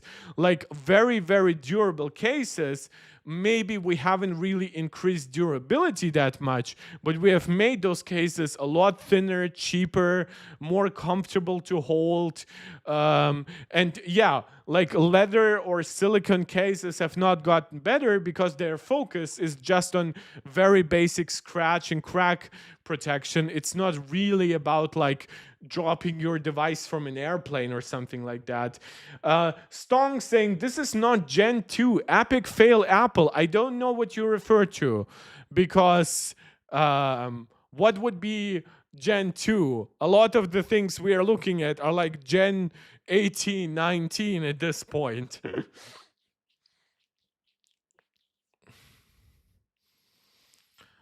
So we cannot see the like exact camera sizes here. Travis saying, I'm not trying to debate or be a jerk. I just think that space has to improve immensely. Well, that's kind of the point, though, right? You don't have to be a jerk to have your own opinion to have something that you care about. I absolutely don't disagree with hoping that cases could be like let's say you could get like a clear case, but it's actually like super duper protective, right? Maybe it's glass or something like that. And Angelica joining the chat, giving me respect for streaming over 3 hours. Yeah, we are 3.5 hours in. But yeah, Travis, that wasn't really like a negative attack on you. I'm just trying to tell you that there are limitations to physics, and this is what a lot of people just refuse to like not understand. But when they're doing like consumer behavior, they still want the best, and they want the best for least amount of money. And to me, like you at some point you just have to tell yourself, well, like I can get a very good protective case, but if it's a very good protective case, it will never be as cool as just your naked device. M8T Tech, I think I haven't seen you in a while, but I vaguely remember your name.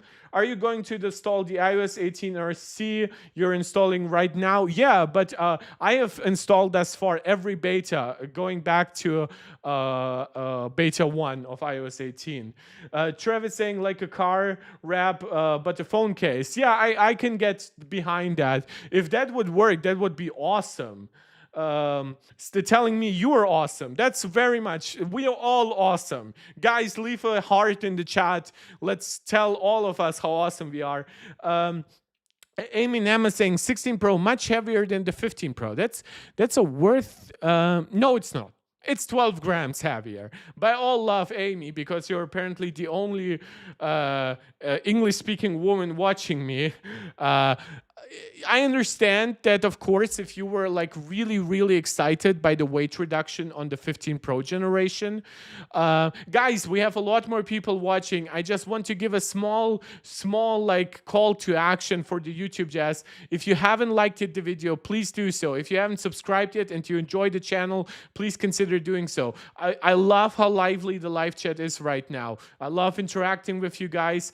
The more of you write, the more difficult it gets for me to like pick out individual messages. If you really want me to read whatever you're writing, please consider sending us as a super chat. All support is very, very much appreciated. Gets reinvested right back into the channel. So just thank you all for being here with me. But yeah, there's definitely a weight increase. If we go with the 15 Pro Max, this is where the weight increase is actually smaller, but that's because we know from the leaked specs is that the battery capacity increase on the Pro Max is smaller than on the Pro. And the Pro also gets the 5x telephoto, which we know is actually heavier than the 3x, which of course the 15 Pro Max already had the 5x telephoto, and the 16 Pro Max is keeping the same 5x telephoto. So that's the two main differences for the weight increase. Of course, there could also be questions about just generally the better cooling and stuff, but it's the new battery with the metal casing, the better cooling system with more aluminum inside, and it's on the Pro, it's the inclusion of a 5x telephoto. MA Tech saying, oh damn nice, I didn't want the bad battery life, probably will still get it. Yeah, battery life is really great. If somebody really wants to upgrade specifically for battery life, that's really your year. Like, I wouldn't even expect the 17 generation to boost battery life unless like Apple does something crazy and jumps to like 2 nanometers or something like that. But yeah, guys, thank you so much for making this a lively live chat. I love answering your questions. Of course, as I already promised a couple of times, I will be live streaming throughout this week. So please subscribe to the channel, hit the notification bell so you actually know the next time I'm live. Next is the cameras, and Apple hasn't actually doesn't put too much detail here. Again, the telephoto, I wish they would have maybe found a way to improve the aperture, maybe giving it a slightly larger sensor. It's a 12 megapixel with 1.12 micron sized pixels. That's slightly underwhelming. Again, it works pretty well on the 15 Pro Max versus the competition that it had last year. But now that, for example, the Pixel 9 Pro has introduced a much better telephoto camera, I don't know how well that works. So let me just jump to the iPhone 16 Pro. And let me have a look. Wow, that's a long load for this. And let me jump to its tech specs. Again, we see all the new colors, which I actually really like. We see the capacities, the larger screens, screen brightness, the basics about the A18. So we have a 48 megapixel fusion at 24 millimeters. That's the same. f1.78. That's the same. Second generation sensor shift optical image stabilization. That's, I believe, the same. But they did mention that it has a new sensor during the event, because we know that Apple was supposed to go from a 1 by 1.28 inch sensor to a 1 by 1.14. I wonder if they never bring up sensor sizes specifically here, but that would be very interesting to that this is missing. So I'll just go to the full website, I guess, and see how it's analyzed over here. There's the camera control, audio mix. Where can I actually see the individual cameras? New 48 megapixel ultra wide. Yep, that's a second 48 megapixel camera to the Pro camera. The new 48 megapixel ultra wide has a more advanced quad pixel sensor. It seems like the sensor isn't actually that much larger though, because they would have mentioned that it's better at low light, I think. So maybe it's only better in good lighting conditions where you can do maybe wait, can you do 24 megapixels on the ultra wide actually? All very interesting details to know. 48 megapixel ultra wide. They do not call it fusion, but you can capture high resolution photos in native 48 megapixel resolution. So that's definitely nice. And as I can see now, most people who have done live streams for the event have actually stopped at this point. But we are still going strong. We're checking out everything that we can. Guys, let me know what kind of questions you have, because a lot of the stuff might actually have to be the details might actually have to come from Apple to news sites and stuff like that.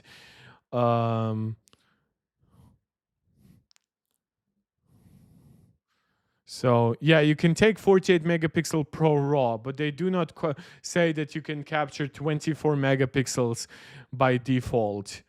More zoom, choose your photographic style. Wait, did they really not? Highest quality video. Did they really not mention the sensor just getting improved? A light press, that's all just camera control. Enabled by the new 48 megapixel fusion camera with second generation quad pixel sensor and our powerful A18 Pro chip, iPhone 16 Pro lets you record 4K 120 FPS Dolby Vision in video mode or slow-mo. Okay, nice. I've already talked about the audio mixing stuff.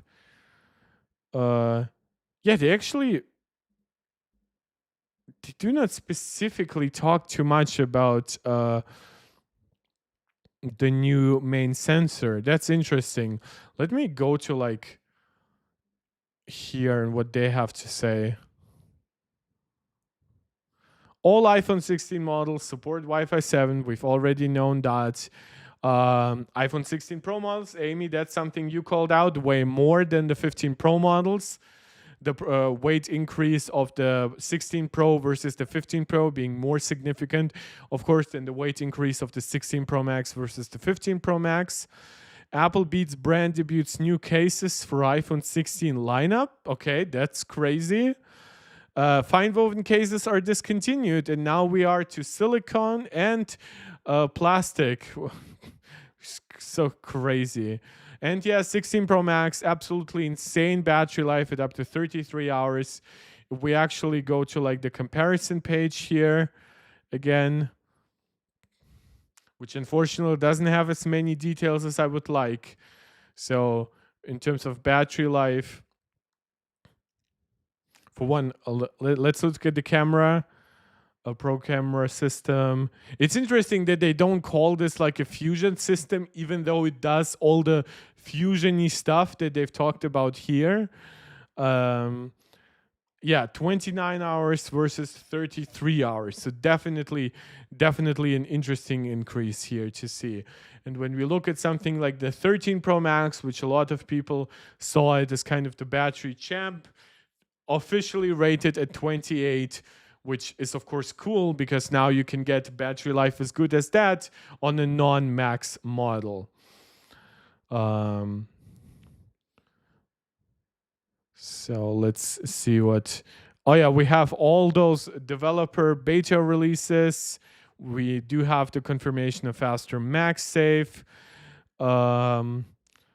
Vision OS 2, blah blah blah, all that software stuff. So do they mention stuff like camera systems here? No, they do not. Well, they cannot mention stuff that Apple didn't officially confirm during the event, so that at least makes sense. And yeah, Apple AirPods Max, they bring up that this doesn't have an H2 chip? No, they don't. Which, yes, guys, by the way, to anybody who didn't see my beginning of my post-stream part, AirPods Max still come with the same H1 chip. They just get USB-C basically and new colors. It's really quite disappointing. Yeah, so the summaries are very much in line with what we've already talked about plenty. Apple Watch Ultra 2, that's everything we've already talked about. It's interesting how they already bring you up like a comparison option right here. But yeah, A18 versus A18 Pro definitely will be an interesting test because Apple did bring up things like more CPU cache on the A18 Pro. I have no idea how that's supposed to work. But maybe there is like more shared cache on the 18 Pro and gets binned a little with like also the one fewer GPU cores. But it's really hard for me to make a really like solid analysis of it. But yeah, it's second generation 3nm. It's not N3P as some had speculated. It doesn't give you extra efficiency cores. It doesn't dramatically uplift the amount of GPU cores, but it does seem to be a new GPU architecture, as we can see from its 2 times faster ray tracing capabilities. Beyond that, all devices now have Wi-Fi 7. Whether or not it gets like 5G advanced, I don't know. Apple doesn't like to bring up like peak download speeds for things like 5G on their tech specs website. Obviously, like if you have an older device, especially one with a slightly degraded battery, like that battery life increase will be just insane.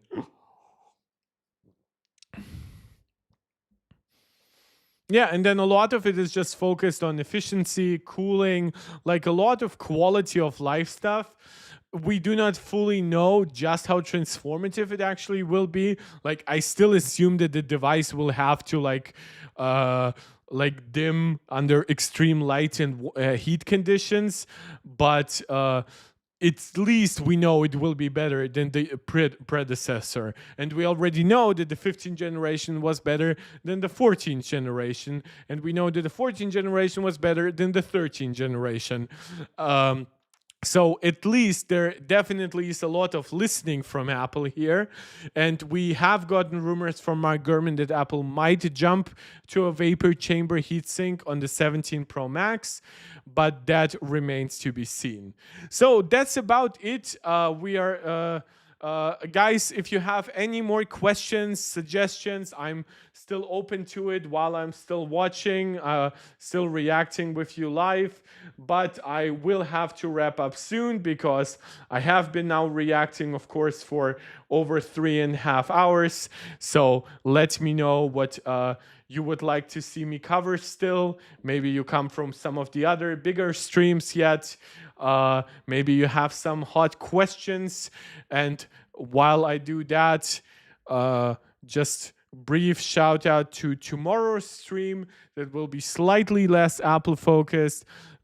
This is German, I apologize, that the PS5 Pro will be introduced tomorrow most likely, and I will be live streaming that, probably going live about like 15-20 minutes before the actual event. Maybe giving you my impressions of Astrobot on PS5 that I've been playing. Then we'll be watching the event, reacting to it afterwards a little bit. And after that, I'll happily with you together keep talking more about Apple stuff. And then the next stream after that would probably be on Thursday. I might make it on Wednesday, but definitely expect one of those days. And then beyond that, either Friday or Saturday, there will also be a stream. And then either Sunday or Monday. So you'll definitely be able to catch me live a lot over the next coming 2 weeks. That's very deliberate around the Apple event. We'll be reacting live once the... I'll not be pre-ordering most likely, but I'll let you know if that changes. Given the time of day where pre-orders start in Germany, I wouldn't be able to do a live stream for the pre-order anyway, but I'll let you know if I pre-ordered. Zoboito saying, when is PS event tomorrow? It's, I believe it was 8 a.m. Pacific time or something like that. It's 4 p.m. in Britain and it's 5 p.m. here in Germany tomorrow. So PS blog. It's right here. Yeah, it's 8 a.m. Pacific time. So Zuboito, if you can join me, if you want to join me, that would of course be very lovely. I love having you guys over here. So that's tomorrow's stream, but we will be we'll keep covering Apple stuff. Maybe if somebody else does a really interesting analysis video, we might react to that. Oh, Zuboido, for you it's 5 p.m. Yeah, I always forget that you're in my time zone. That's cool. That's cool. Yeah, but that's about it for today. I guess I'll briefly summarize what I thought of the event. I liked the event. I didn't like the fact that basically everything was spoiled. I think the Apple Watch Series 10, with it being like noticeably thinner, was kind of like the most surprising thing, especially with like the titanium color options. So Boito, you're saying you were trying to hit the gym tomorrow. Yeah, the way I plan my day tomorrow is from work. I'm actually going to gym, and then afterwards I'll be live streaming. Because I originally planned to make a live stream at like 6 or 7 p.m. tomorrow, but now because of the PS5 Pro, I'll just run from work right to the gym and do maybe like a half workout and then run. But guys, if you appreciate my commitment, leave like a super chat or become a channel member. And by the way, Zuboito, the last time you were on, I was an Apple sheep. Now I've been definitely cut down a little in that regard. So it's funny to just how memories work with individual chatters being on or not. So the Apple Watch Series 10, in my opinion, a very interesting, a very nice upgrade actually. A little disappointed that Ultra 2 didn't get an upgrade, but with both Ultra 2 and Series 9 getting sleep apnea detection, it's not actually that surprising, because how much do you really gain from a slightly newer chip if you already had the better like battery life and stuff of the Ultra? But I think at $399, it's definitely a really, really good value. On the AirPods side, I actually like the new AirPods. Um, so what you were saying, you'll be joining maybe at around 5:30. That would be very much appreciated. At that point, we would probably be either already going into more Apple stuff, but if you still have some questions about the PS5 Pro, I will be answering them throughout tomorrow's stream. And yeah, haha, Apple sheep. I know.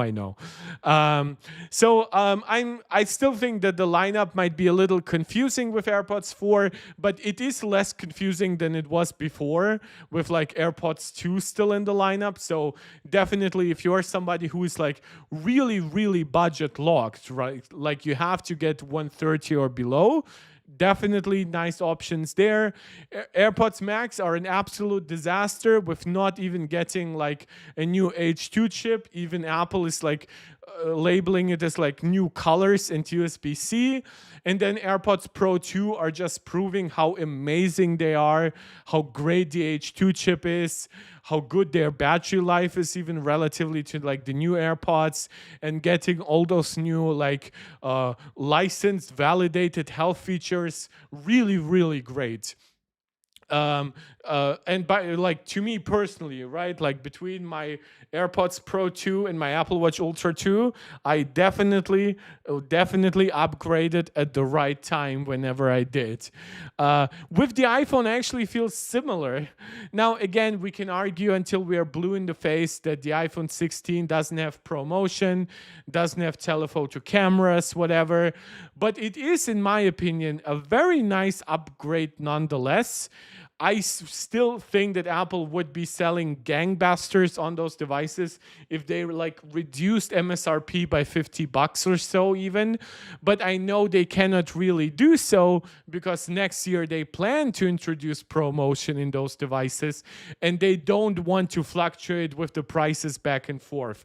I think the colors are actually phenomenal this year. A stark contrast and just liveliness versus the previous generation. I think having a better ultra wide is definitely appreciated. And for most people, the main camera is pretty good. At 2x, you still get some zoom that is better than like iPhone 4 and below.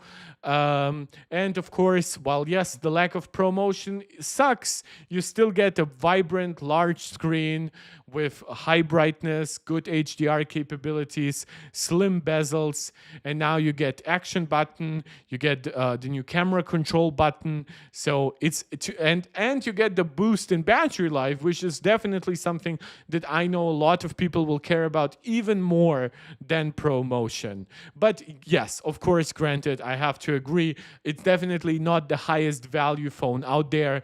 Apple definitely can only afford that price because they have created a very loyal fan base. People are used to iOS, the App Store. They use their iPhone with Apple Watches, AirPods, whatever. So Apple definitely can keep prices $100, $200 higher than they probably should be. The Pro models will, in my opinion, depend a lot on how the individual components perform. Like we do have the nice larger screens with the even slimmer bezels, right? But we do not really have explicitly higher brightness specs. So it will be very interesting to see how that actually performs, if the newer cooling systems, if the potentially more efficient screen technology results in much higher sustained screen brightness, even if the peak brightness is technically the same. ProMotion, 120 hertz, variable refresh rate, capture button, still, of course, keeping the action button introduced on the 15 Pro. Camera capabilities will really come down to how do the new sensors, camera systems perform in real life. Apple mentioned that the new image signal processor on the A18 handles up to twice as much data. They have like more efficient, faster video encoders and stuff like that. So that will be very interesting to me. But since they haven't like from the ground up like changed the algorithms, like it's still like smart HDR5, to me it would be very interesting to see how the raw hardware improvements, which is in contrast to the only processor improvements on the 15 Pro, stack up to the brand new HDR algorithms that we got last year. If just the new sensors help along, if i18 maybe still does more magic on top of smart HDR5. So that will be very interesting. Of course, the cooling beyond just the screen will also impact the chip. The chip here being very interesting because Apple isn't advertising too big of increases, mostly talking about how it benefits Apple Intelligence. So it will be very interesting to see how real world performance actually gets impacted by the higher efficiency, by the new GPU architecture that gives you like twice the ray tracing capabilities, how the new memory bandwidth benefits the system, all those things that are very, very difficult to evaluate just from like a tech spec perspective. Like even with last year's smart HDR5, you could instantly show some like side-by-side photos where smart HDR5 just gave you a much superior experience. This year, that is not quite the case, but that will also be just less and less the case as the technology matures with every year.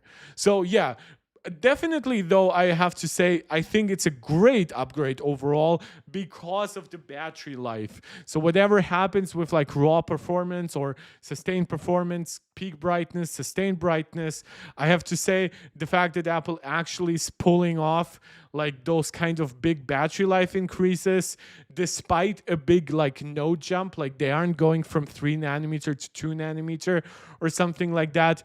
That is very, very promising to me. And those are my impressions of the Apple event.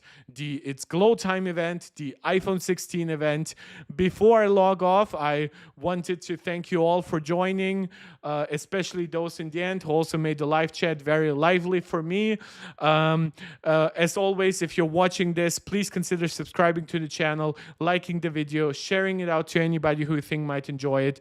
Comment on the video once it's already been uploaded. That helps a lot with the algorithm and finding new people to join us. And of course, if you catch me live, please, if you can afford it, consider sending a small donation in the form of a super chat or a super sticker, or becoming a channel member right here on YouTube. Shout out to Fizz, Angelica, and Maximus, who are Mark Tech Pro Max supporters right here on YouTube, or you can become a supporter on Patreon. There are different tiers there as well, including a free tier, so you can easily interact with me.